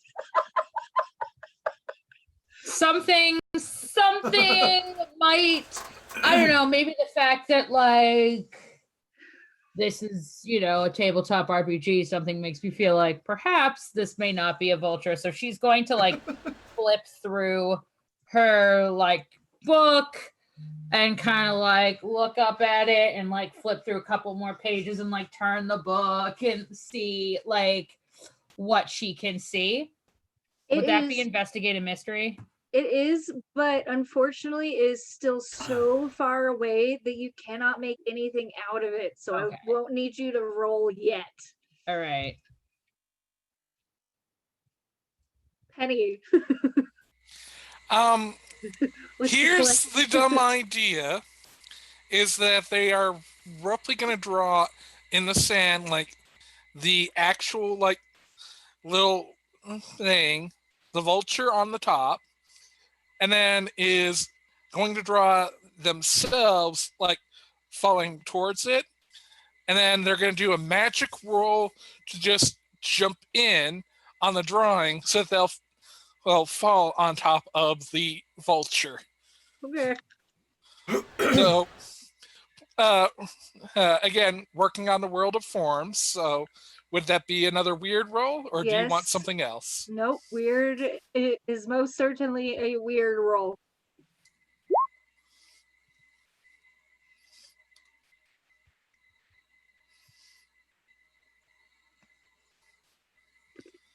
That would be 10. Perfect. You are very successful. We're gonna come back to how successful you are in a moment. Lotus, you make it effortlessly into this alchemist laboratory, and you get the impression of just like, you know how when something is so dry and so old that if you really touched something hard that was fragile, the likelihood of it bursting into dust is just screaming at you. Everything is very, very, very delicate, very fragile, very old, very untouched. Is there a second level, or is this kind of like just an empty cylinder that goes up to the top? There is a stairway, and you can see rings, which would be each of your levels, and you're not sure what is on in the rings or where the stairs go, but it goes upward. Okay. I think Lotus would go up the stairs most of the way and then kind of lean over and poke their head up through the floor to get a look at the next level. So you've done this, and you kind of poke your head out of the area where you thought you saw the what is the word, the emblem or whatever was printed on the side of this obelisk. Mm-hmm. And you were able to tell that that there is a very beautiful tree that used to be on the side, but with the wear and tear of the desert, the tree now looks like it doesn't have any leaves. It's barren, the limbs are twisted, and it's almost reminiscent of like a tree that's been struck by lightning. You also see the shadow of the vulture that is circling above, and you see your friends putting together. You're not sure what's happening, but you can see that something is gonna happen. Okay. I'll keep poking my head out now and then, just to keep an eye on them. But for the most part, I think I'll go up to they go up the stairs on the inside and see what's above. You get to the top. There's nothing really noteworthy. There's an absurd amount of books that you've passed. Little experiments, jars of questionable artifacts or body parts or whatever. But you get to the top, and at the top there's no books, and there is only an altar, or an altar type looking thing with a giant silver bowl and water in the middle, or what you think is water. And on the side of this altar there are ravens that have been carved into the stone. Yeah. As soon as I realize there's water in it, I'm kind of giving it a wide berth and seeing if there's anything else around the room that might be of interest. But if there's nothing else, I'm gonna look very carefully, like kind of up and above, keeping myself a very good distance from the water in it, and see if there's anything like in the water or weird about it. I'm gonna come back to how weird the water Sure. is. So Penny jumps through this like drawing in the sand, and much to the disbelief of those around you that all thought that you just might be jumping in sand, you slip through this portal, and the you for a brief second can see the curve of the earth around you as you have appeared in the upper stratosphere of earth. And a good thing it's a dream world because you don't have any problems breathing, but you are suddenly falling like a star back towards the earth. And as you get close, yes.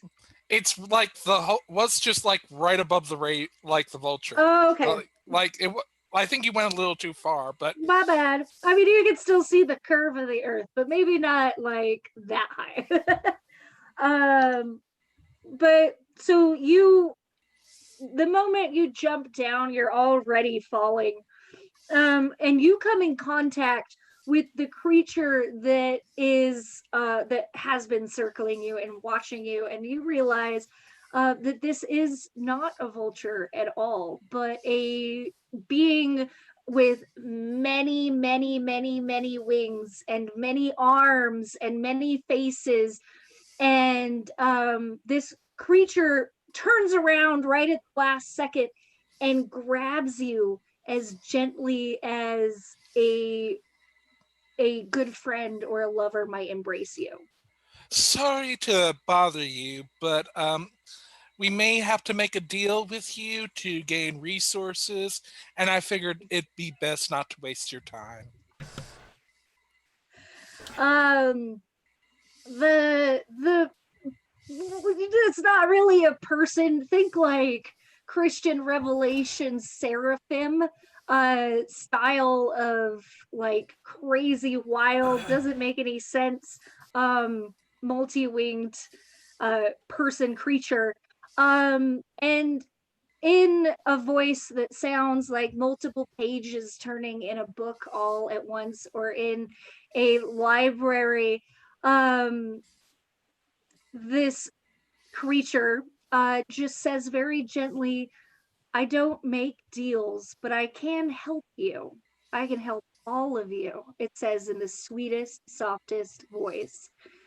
And in one of its many, many hands, it lifts out what looks like a glowing green bead. And it says, if you eat this, you'll never have to worry about your resources again. Thank you, but that's not what I've been put on. I have a job to do, was to gain resources and take it back. Otherwise, I'd be like to. But the thing is, I have a job to do, and I have to do that first before I can take any other offers.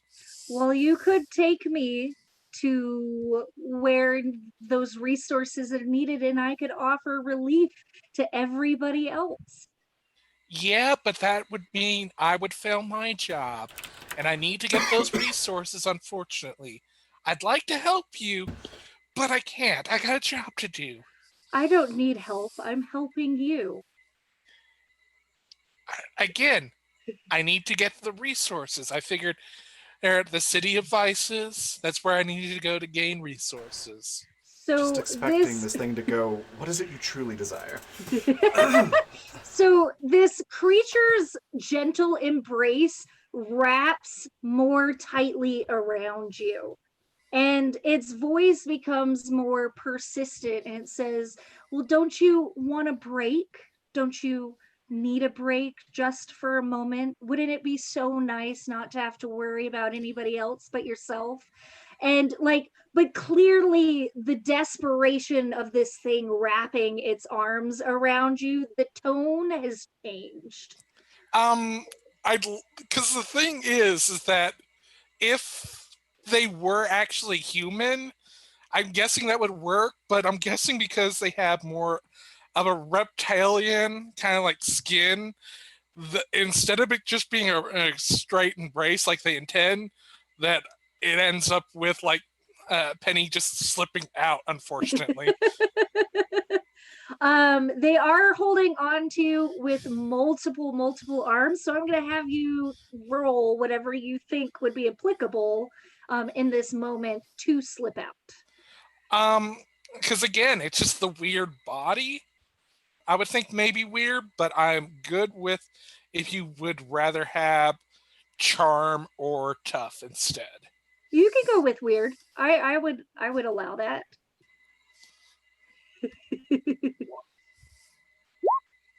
All right. So you do slip out, but the winged seraphic creature reaches at the very last minute and grabs your hand as you're dangling so far above.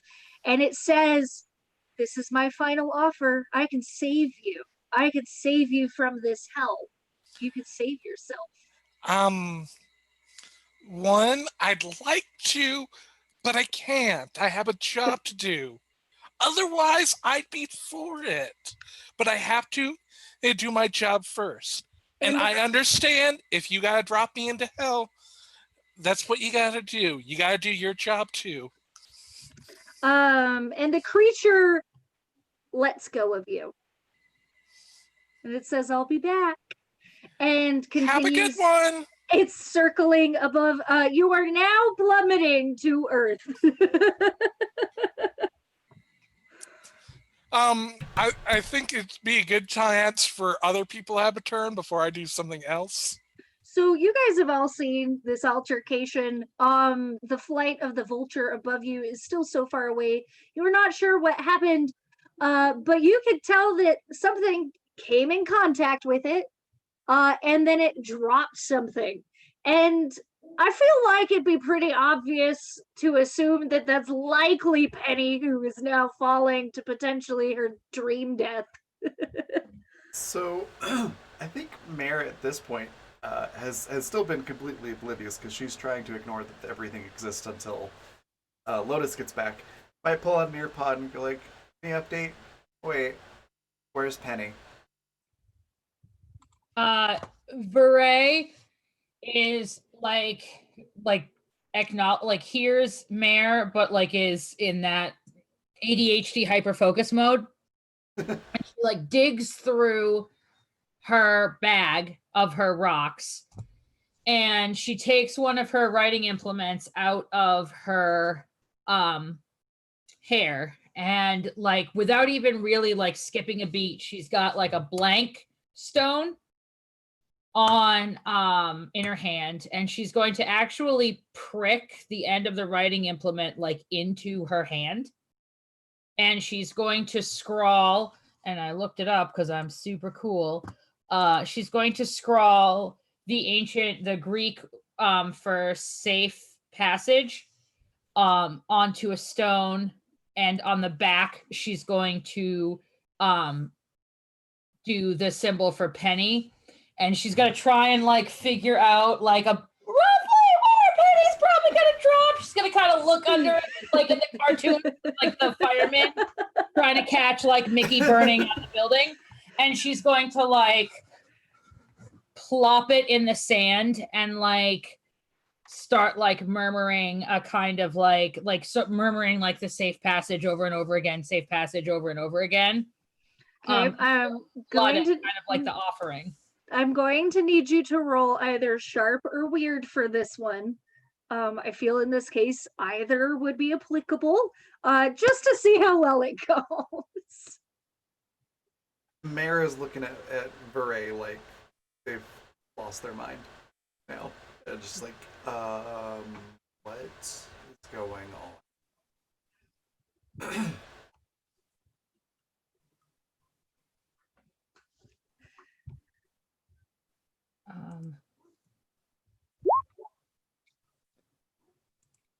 I think it's a 9. Cool. So with that, we're going to use the magic rules for this. So you can choose what thing happens. I believe it's a glitch happens. Hold on, I have it right here actually. 1 second. May I put in for a way for it to not work properly? Is that maybe what it does is that it doesn't help Penny to have a safe passage to the ground, but it puts Penny near where the window to the top of the building is, so that it doesn't work. But it gives Penny an opportunity to do something to save themselves. Okay, so there's not really a window. There's just the emblem. But there would be a place that Penny could grab on. But we could definitely do that one. So if that's all right with you, Veray. Sure. Sweet. So that's what happens is Penny falls and the stone like hops up for a moment, breaks in half, and suddenly Penny is back up at the top of the tower. And you can take the opportunity to do something. You are close enough to the tower to grab it or work with it in any way. And here's at least where I think kind of like the whole very much of for the comedic effect is just like pulls up the fingers and draws like a grappling hook and some rope. Just draws that with their fingers in the air before using to create the form from the world of forms of a grappling hook to just chunk it through maybe the window so it can and catch on and then just kind of like pull right in. Okay. I will need you to roll weird for that. And then Lotus said that they also have an opportunity to help you out. So there's that too. So yeah, if I hear anything on the outside, I think that's how it'll go. You are very successful. So there isn't any glass to go through. It's all stone, but there's various areas where the stone has been carved. And Lotus, you hear the telltale thunk of a grappling hook securing itself into the stone. You even see like the tip of the metal like poking through. And then the thud of something hitting the outside of this tower. I have at least just because if you don't mind, I can understand if you nix it. But since it's advanced success, would you be okay with like through the thump there is then like a penny-shaped hole that kind of like falls over and they fall into the room with the actual stone? I feel like we could work that in too. I wanted to hear what how Lotus was going to help out, and we'll blend them together. Sure. Lotus was just going to help out in case Penny couldn't like latch on. I gotcha. Fully, but they would poke their head out and be like, "What? Huh? This is good." You poke your head out just as you see Penny hit the side of the wall, and in that comedic fashion, imprints through the wall, and both the wall and Penny hit the ground in this upper level where the altar and bowl is. And with that, I would like to hop back and let you know what you saw in the bowl just as you heard Penny's descent. You look into this bowl, and at first there's nothing, but very similarly to the pools in the forest orchard that you had first walked into, smoke fills the surface like a scrying glass, and in that smoke you see a withered man with skin the color of midnight, and it almost looks like stars are patterned across his skin, and he looks up at you, almost like you are looking down below and he looks up at you like that, and he says, "You have come here seeking knowledge," and he asks it like a question. If there is time to kind of have this conversation, I think Lotus would reply, "We came here seeking food, but if you have knowledge on the food."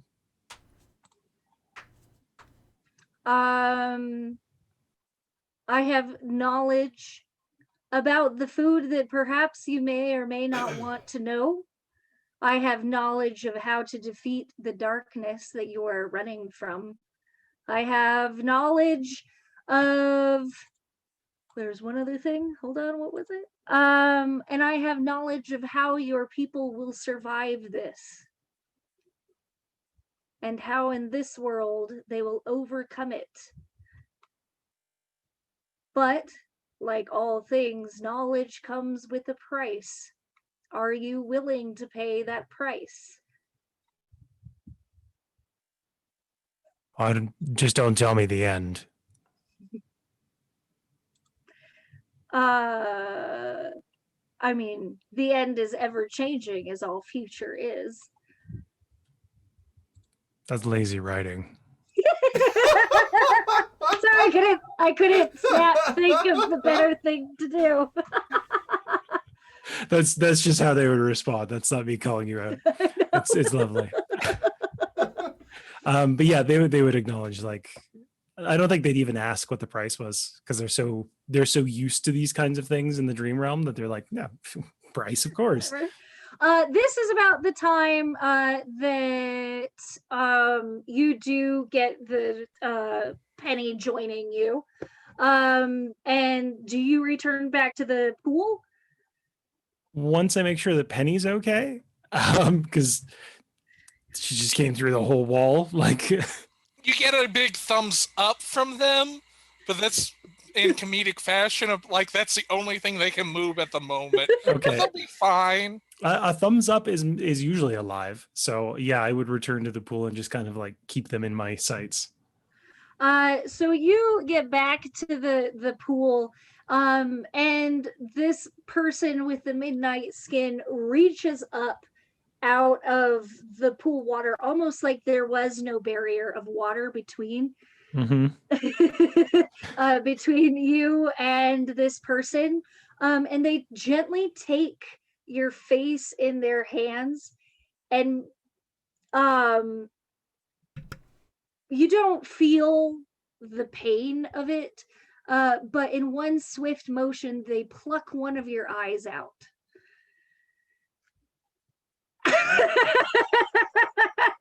Well, I can't say I saw that coming.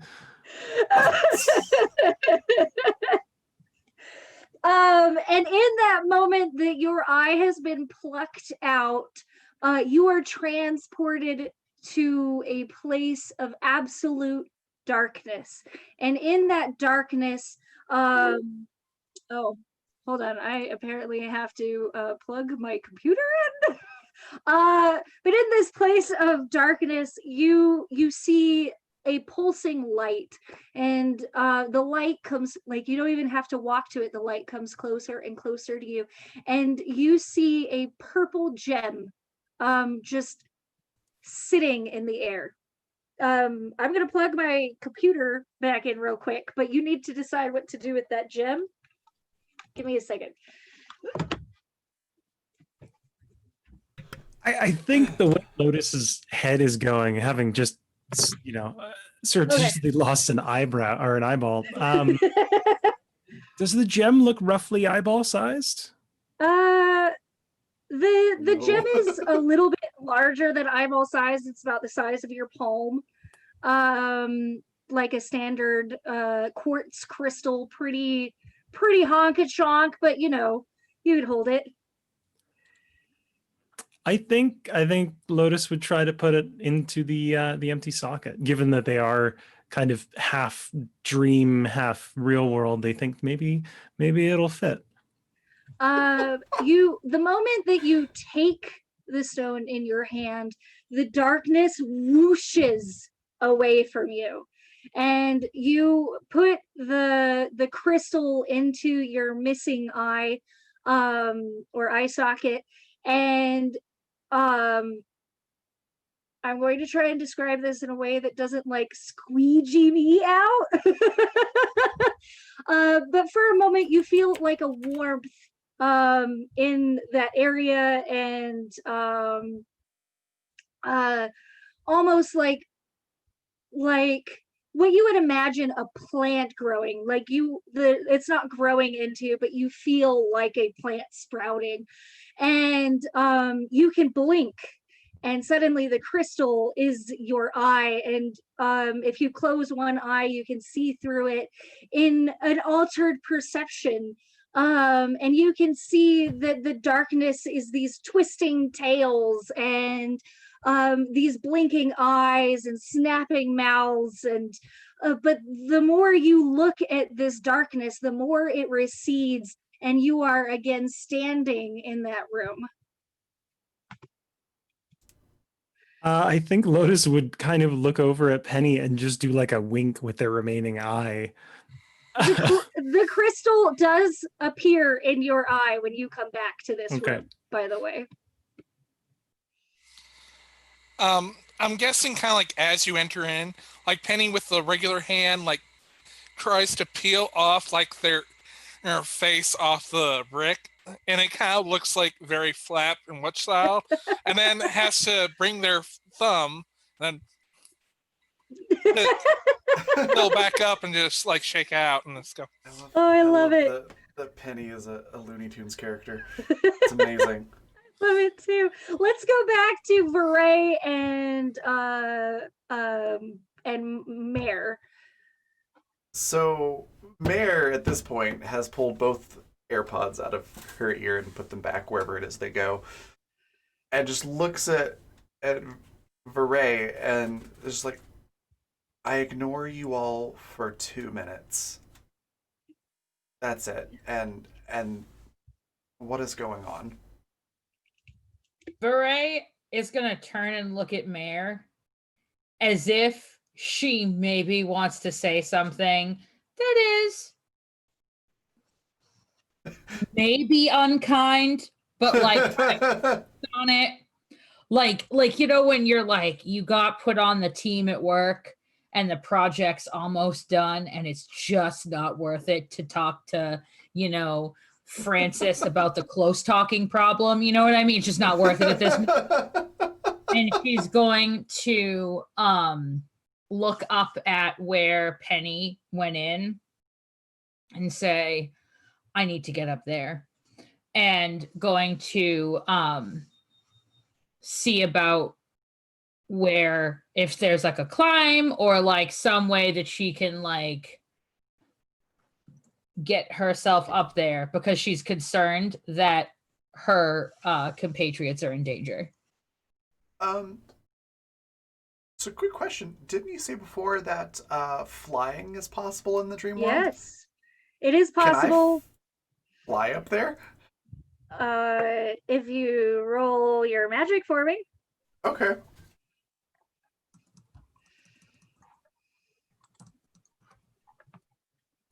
So that is a 7. You may choose your thing that happens. I think I would like to, let's see, I don't want it to be weakened or short duration. Those are bad. Magic draws immediate unwelcome attention. Yeah, let's go with that one. Magic draws immediate unwelcome attention. But yeah, she's just gonna turn into like, the whole dark edgelord mist thing again and roll up the side of the obelisk into the hole and be like, what's the big deal? Do you take Veray with you? No. You jerk! Because it looked as more like Benet was going to just go up the stairs, and then you have someone being extra and special has to fly up there instead of taking the actual stairs. Yeah, no, Bear's not gonna actually like take Veray with her. She's gonna poke her head out and be like, "What's the problem? Just fly up here."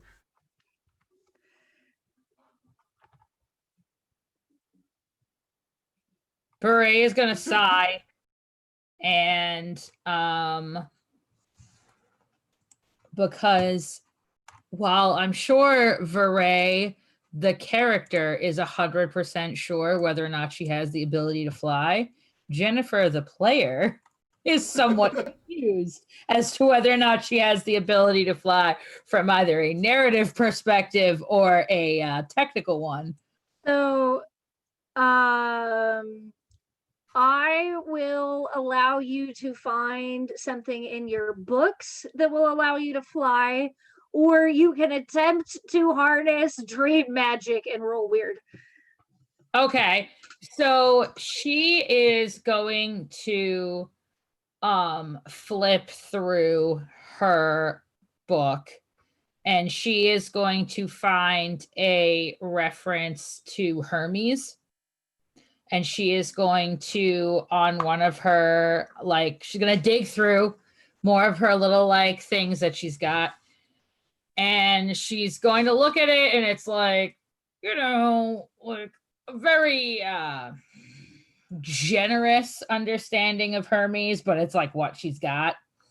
And she's going to kind of like flip it up in the air and see if it ends up coming back down or if it is accepted and she is able to go on. I am going to have you roll. We can do your sharp for this one. Love to it. see how effective it is. Nice, man. You guys have those advanced successes today. Good Damn. job.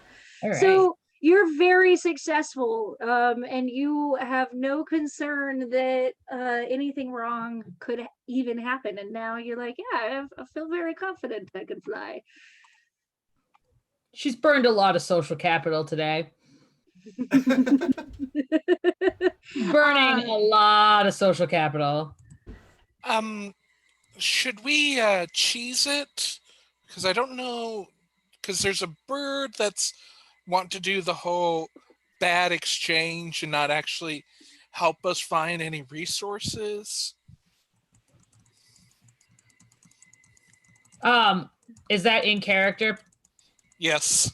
So Veray's gonna look really sad and she's going to say, we're not really here for resources, friends.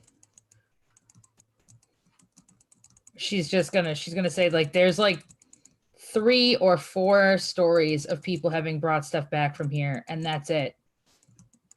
She's like, we gotta stop this, or that's it. Like, So you're saying, we're not in here when this is not a grocery run.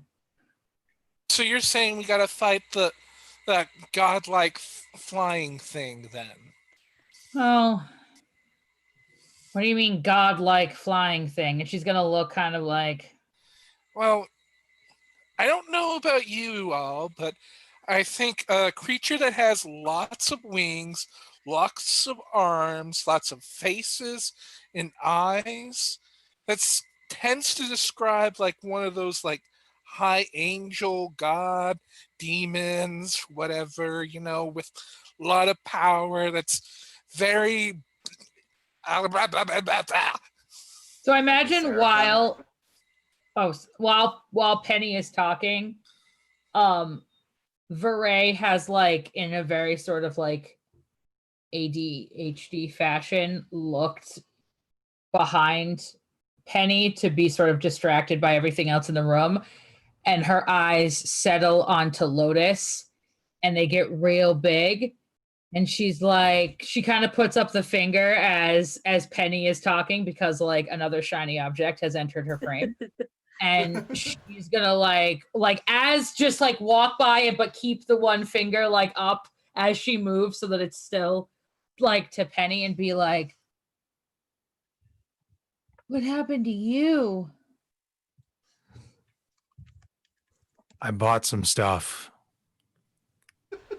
She's gonna take out the purple crystal that she took from the tree, and she's gonna like not wanting to like she gets the sense that Lotus has like some strong boundaries, so she's not trying to like get all up in their business, but like as approximately as she can, like hold up the crystal and look from the eye crystal to the not eye crystal and figure out if they're the same thing. They are exactly the same thing.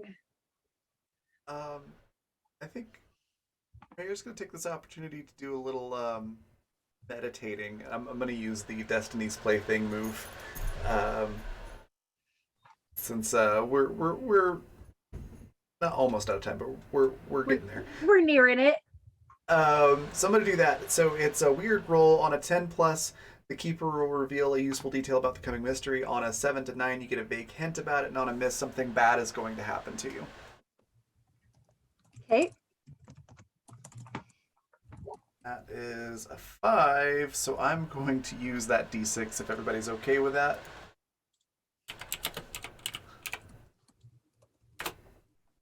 And make that a 9 instead. Perfect. So what was it that happened on a partial success? Or was that full success? I can't remember all of a sudden. On a 7 to 9, you get a vague hint about the coming mystery, or the near future.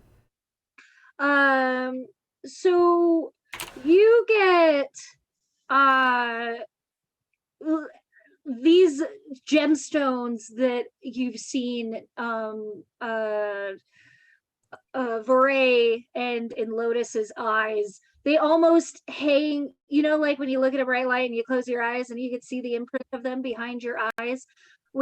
As you're meditating, that imprint is still there, these two crystals, and instead you see almost like these crystals are kind of spreading out, and this darkness that is coming in like a tidal wave that crashes around and is repelled by this light of these crystals.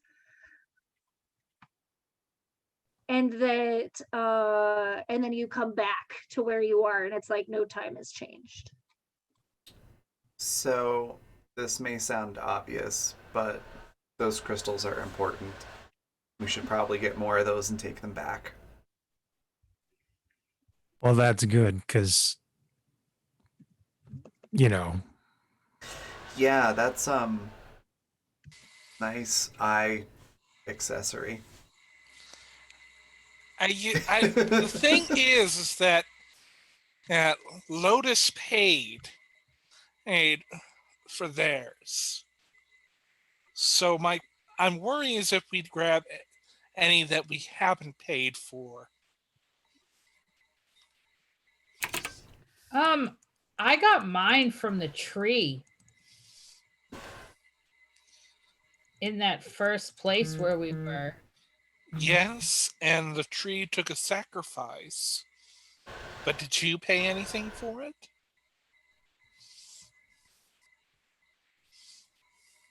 No.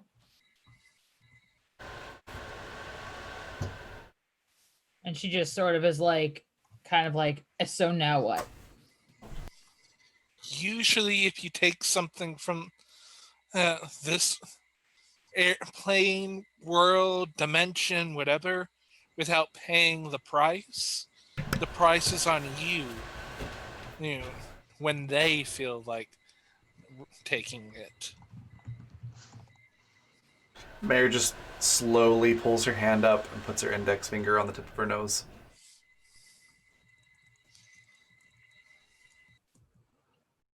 In a not it kind of way. So Beret like figures out like for a second, like she's kind of thinking, and she's like, the bartender told me that I would need my stones far more than he would. And the stones have worked well so far. So, and she's gonna kind of like dig through her bag and see if like she has any others that she inscribed with anything that would be like useful. Because she kind of used her create your own card already, trying to save Penny. Also, thank you, Michael, for that $2 donation for a D6 to the cast. I apologize. I'm not sure why the alert box didn't go off and be like, "Woohoo! Thank you." But thank you. So while you guys are discussing and debating and working through the next thing, a tremor rumbles the tower, and the hole that Penny uh, created when she sort of smashed through the side of the wall, you hear before you see the sound of thousands and thousands of bird wings rustling and flapping, um, and arms begin reaching through like a creature that's too big trying to fit through a too small hole, and it's reaching and scratching for whatever it can reach for, and in one of the hands is that little green bead, and just the sweetest, softest, most tempting voice just gently caressing you. Just give in to me. It's okay. You don't have to fight the darkness anymore. Let me take you home. Let me take care of you. But the action and the violence of the arms and the wings trying to scrabble for you definitely is not. I believe it's Cheez-It time. Or unless we're gonna fight this thing. Veray Well, turns to where the More of a sound is. Trisket person. Okay, then let's Trisket it. Veray's gonna turn toward like the sound, and she's going to say, "I told you no."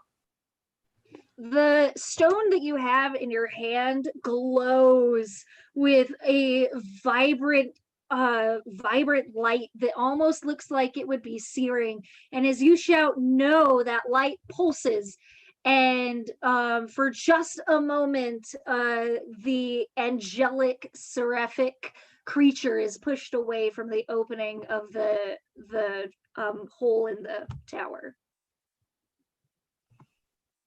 So she's gonna kind of like put it together, and she's gonna look at Lotus, and she's gonna say, "So I don't want to like make assumptions, but I have a feeling that you're pretty good at maintaining like reasonable boundaries, right? Like with friends, and very good at like, like keeping keeping relationships that you have relatively balanced and healthy and reasonable. I mean, considering for someone who can sort of phase through structures, and she's kind of like whirling around in a bit of a circle, and she's going to be like, As you're saying that, there's just like a little dust of where Penny actually was. It seems to be slowly fading away as you're talking. So Mayor's gonna look at everybody and just say, I assume cheese it means run away, but it just sort of gestures out the hole at the expansive desert surrounding us, and goes, "Where would you suggest we run to?" I think Lotus is probably still listening to Foray. yeah. Like, go on. What she's kind of getting to is like, is there something because the crystal is in their eye, and the idea of like pushing back against this temptation to sort of slip away, if there's some way that either like, because it's like actually part of Lotus's being, that they can work together or something to really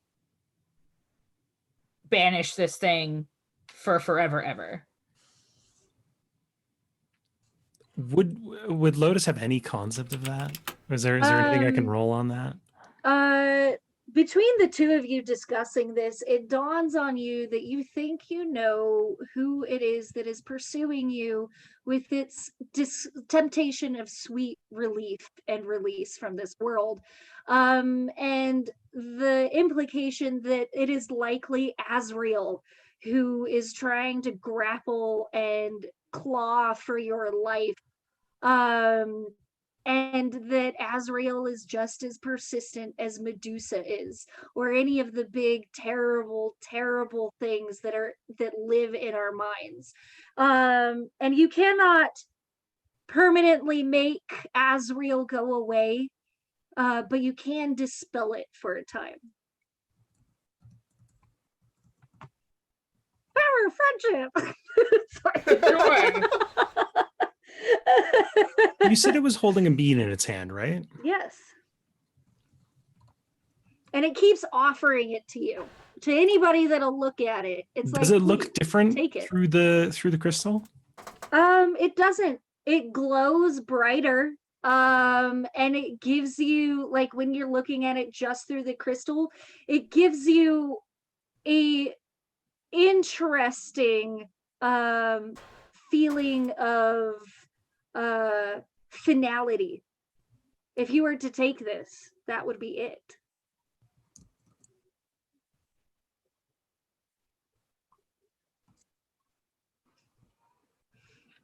I don't think we should be here.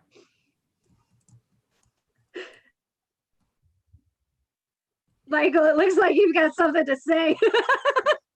Nope, I'm waiting. I have a terrible, bad idea, and I'm waiting for other people to do their things first, because this is disruptive. So I'm waiting my turn. All right. Do Foray and Lotus do anything in the time that Azrael has been pushed away from the opening? I think I'd probably start like backing up towards the rest of the group, Okay. and like kind of gesturing towards Veray, like. So in this time, it's given Azrael the opportunity to try and cram itself further into this room, and you've got it's part of its body is in. You can see several of its faces. Its arms are trying to push itself through. One of the wings has like curled in and is flapping and disturbing everything, kicking up dust and debris, and any of the books that were in the lower levels have all been disturbed, and paper is swirling around in a chaotic wildness. Oh, sorry. No, go on.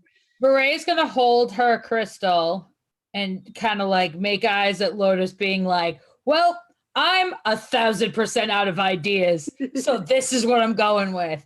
And she's gonna hold up the crystal and she's gonna say, you can take your bean and you can take all of this and you can go literally anywhere else, because we told you no. You can't have us and you can't have anybody else. And she's gonna hold up her crystal and like very resolute with that idea of like, I'm either going to be smushed into like spectral dust or this is going to work. There are literally only two options. All right. Penny, what was your plan? And would you like to introduce it to us? Okay, because the whole time, like, she had disappeared, I'm guessing, to enough time where ran down the stairs real quickly and got to the sand, wipes it off, and then redraws the whole like, whatever humuggity buck Ezreal is, poorly, with the bead. And what they do is like using weird magic, pick up the bead from the drawing of the hand and put it in the mouth of Azrael in the drawing. I love that idea. It's a little story breaking. It's just like the whole thing would just be like they're shooting the bead right into their mouth. I just wanted a more creative way to do it. All right. I had a similar thought, but was like, it's probably not gonna work because that seems like it would be let's roll like shooting with the bad guy in the opening scene of the end. movie. We're right at the end. So if you don't mind me taking a little bit of the control as you guys make your final stand, awesome success. So you guys, Azrael has pulled itself a quarter halfway through this hole. very much like a cat trying to crawl through a toilet paper tube. And it just seems to fill this area with the sound of flapping wings and scratching claws and the gentle begging temptation of to take this. You need it. You're just going to suffer if you keep going on like this.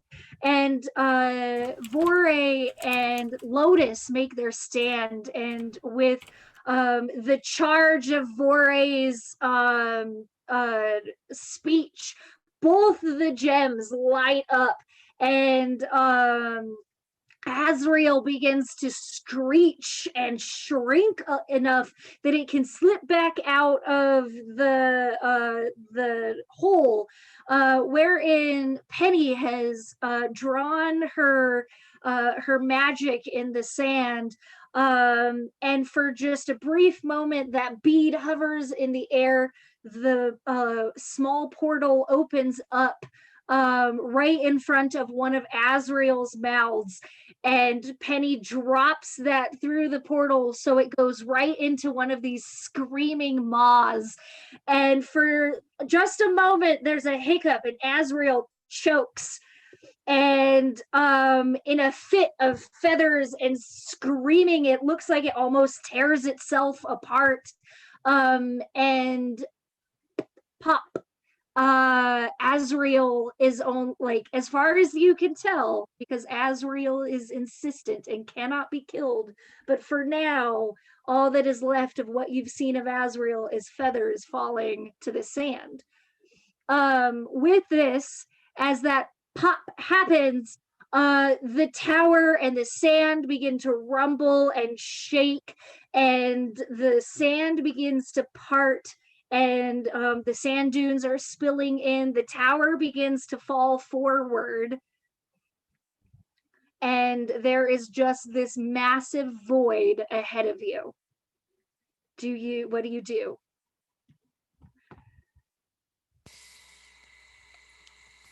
Okay, we unlocked the void. Anyone want to try to join the void to see if we can find resources in it? Vure, so the only option really is the void. I mean, you could jump in or you could try and run. That's your call. Is the opening That the void is scary, like the Medusa void, or is it sort of like the congratulations, you won, here's the end credits void? In the sense of this, it's definitely not as scary as Medusa.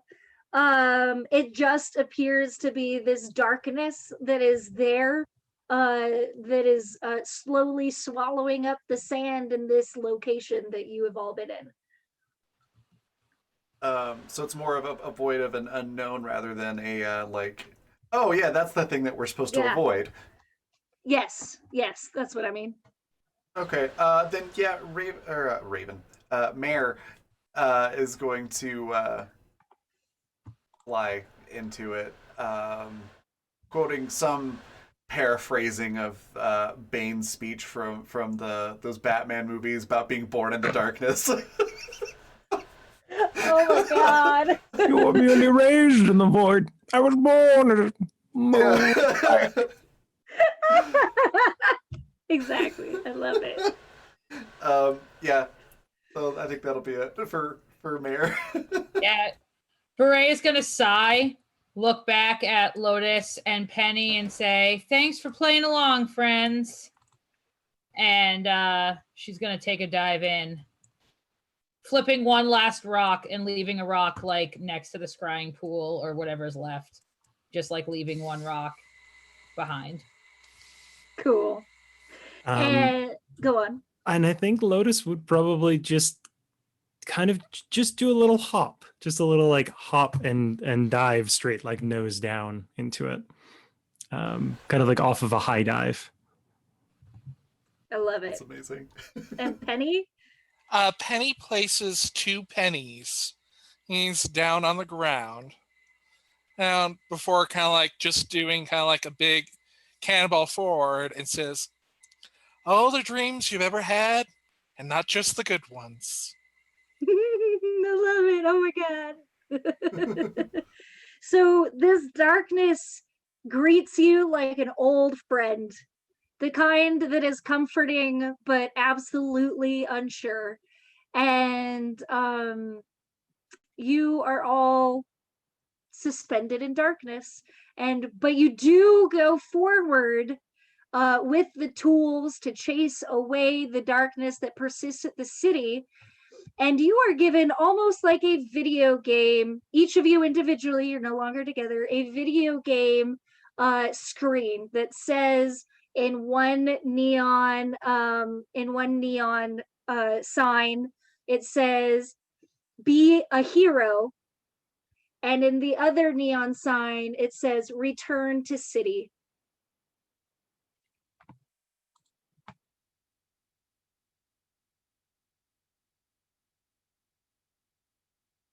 Well, I mean, like, are we actually given a choice? You are actually given a choice, each of you individually. Oh.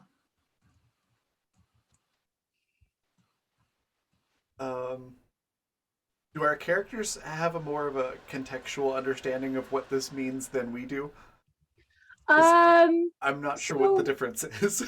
Return to city means that you would make it back to your city and help them, probably for a time. Or being a hero means that you would stay and fight the good fight. Okay. Bure's gonna pick be a hero. Lotus is definitely going to pick the same because they're pretty sure they can't hide the eye thing when they get back to town. Mayor's gonna look at this and be like, well, the city is kind of boring and I'm already a superhero, so I guess be a hero. Hit that one. Penny at first will look for something other to press because, like, their job was to find resources, so they gotta look for resources first. Are they able to find any in this area? Then, kind of like they grumble, and just goes towards the be the hero since that's where the resources are at. And our heroes appear in the next world, ready to fight the onslaught of darkness and nightmares and terrors. And this is the end of one of those chapters. You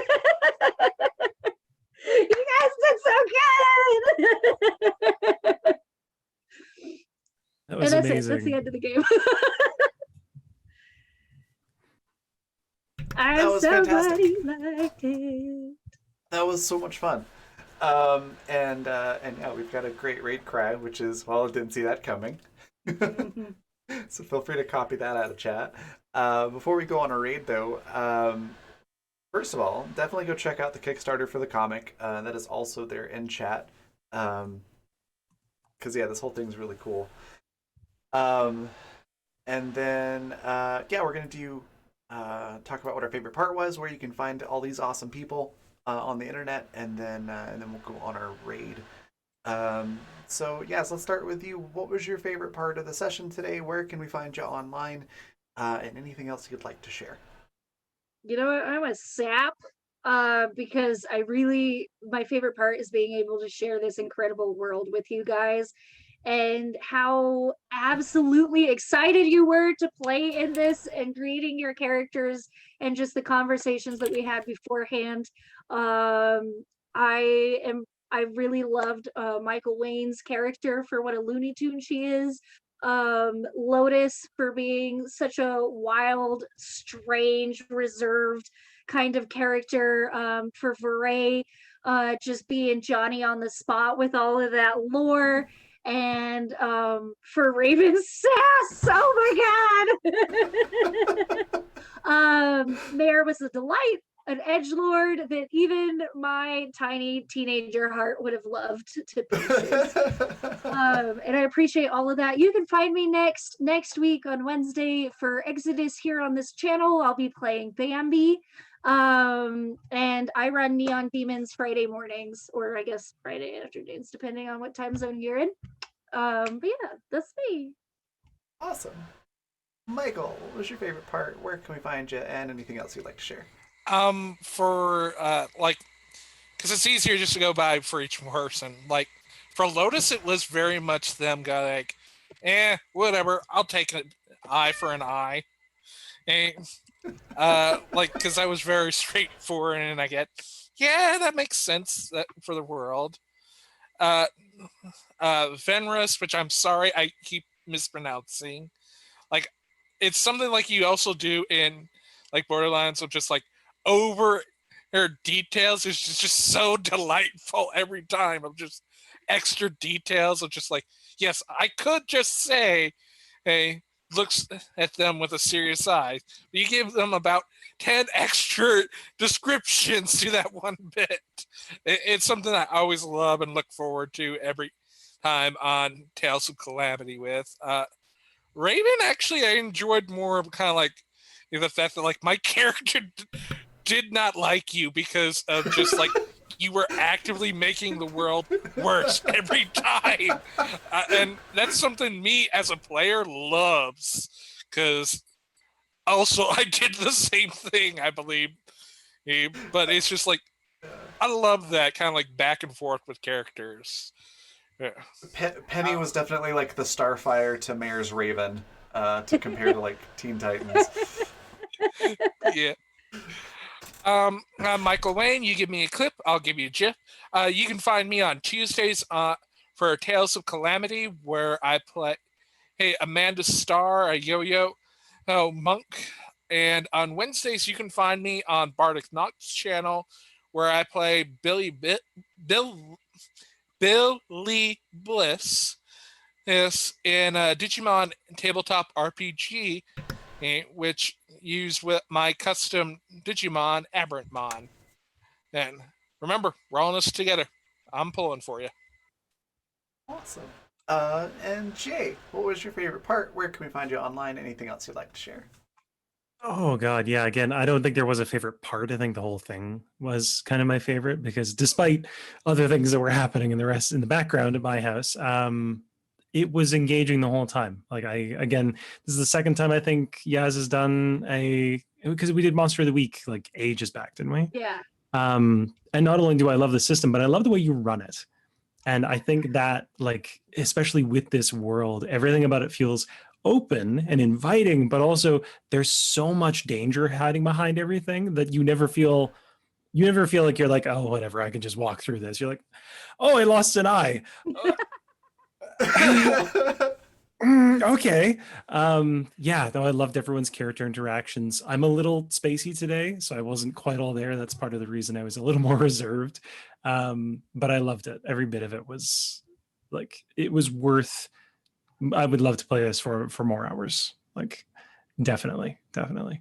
Other than that, you can find me here in 3 hours roughly, for Animus Absentis, where I promise I will have had a nap and be a little more present.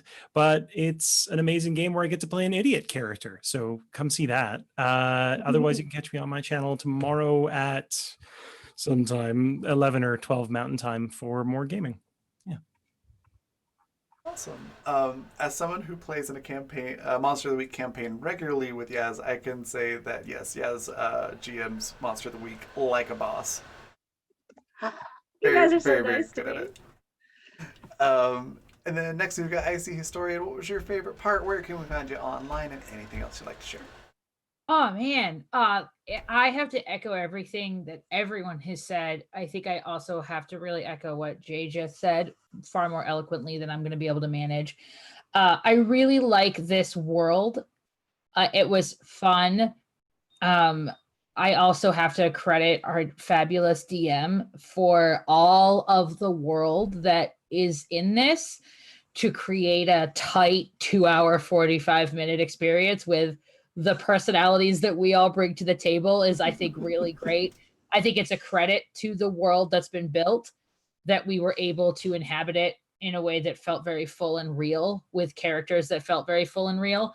I'm very excited for the comic that comes out of this. I think that there's like a lot of really amazing themes that a graphic novel format will really display and demonstrate beautifully.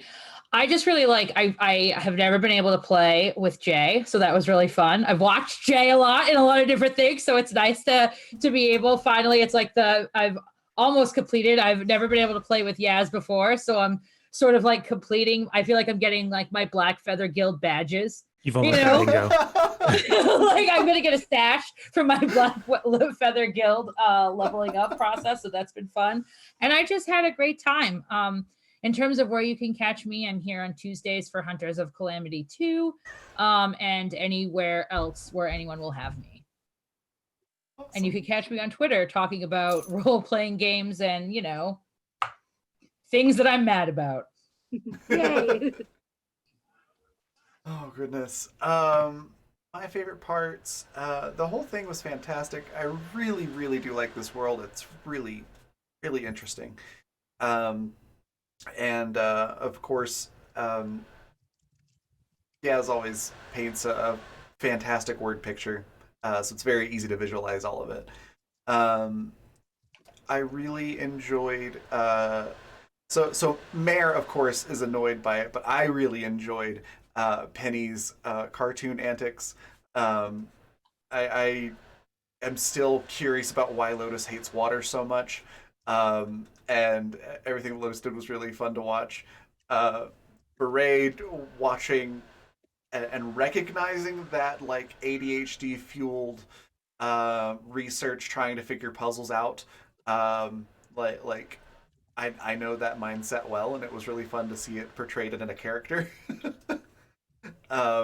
So I really liked all of that stuff, and yeah, I really enjoyed playing Mare. This is definitely a character that's going to see more play in something in the future, because she's a lot of fun to play. So yeah, the whole thing was really great.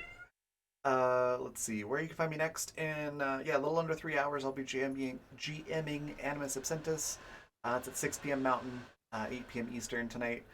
That's going to be a lot of fun.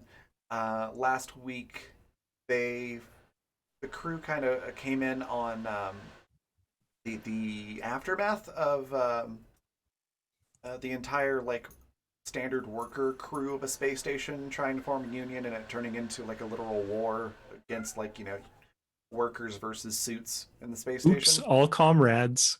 Yep. So that happened. They helped out a little bit with that, and then we're gonna head out. So it's gonna be interesting to see where they go from that.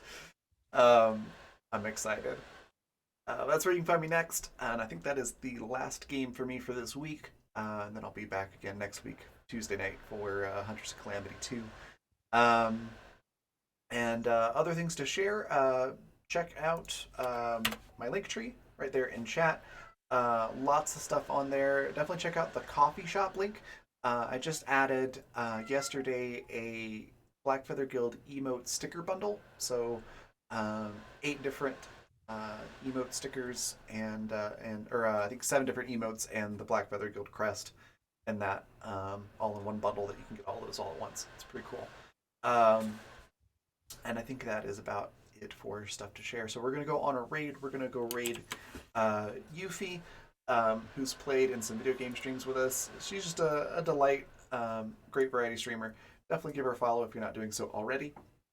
And then I'm sure we'll see more of this world at some point in some form, and definitely go check out the Kickstarter. And then yeah, I will see you all later tonight. Bye everybody.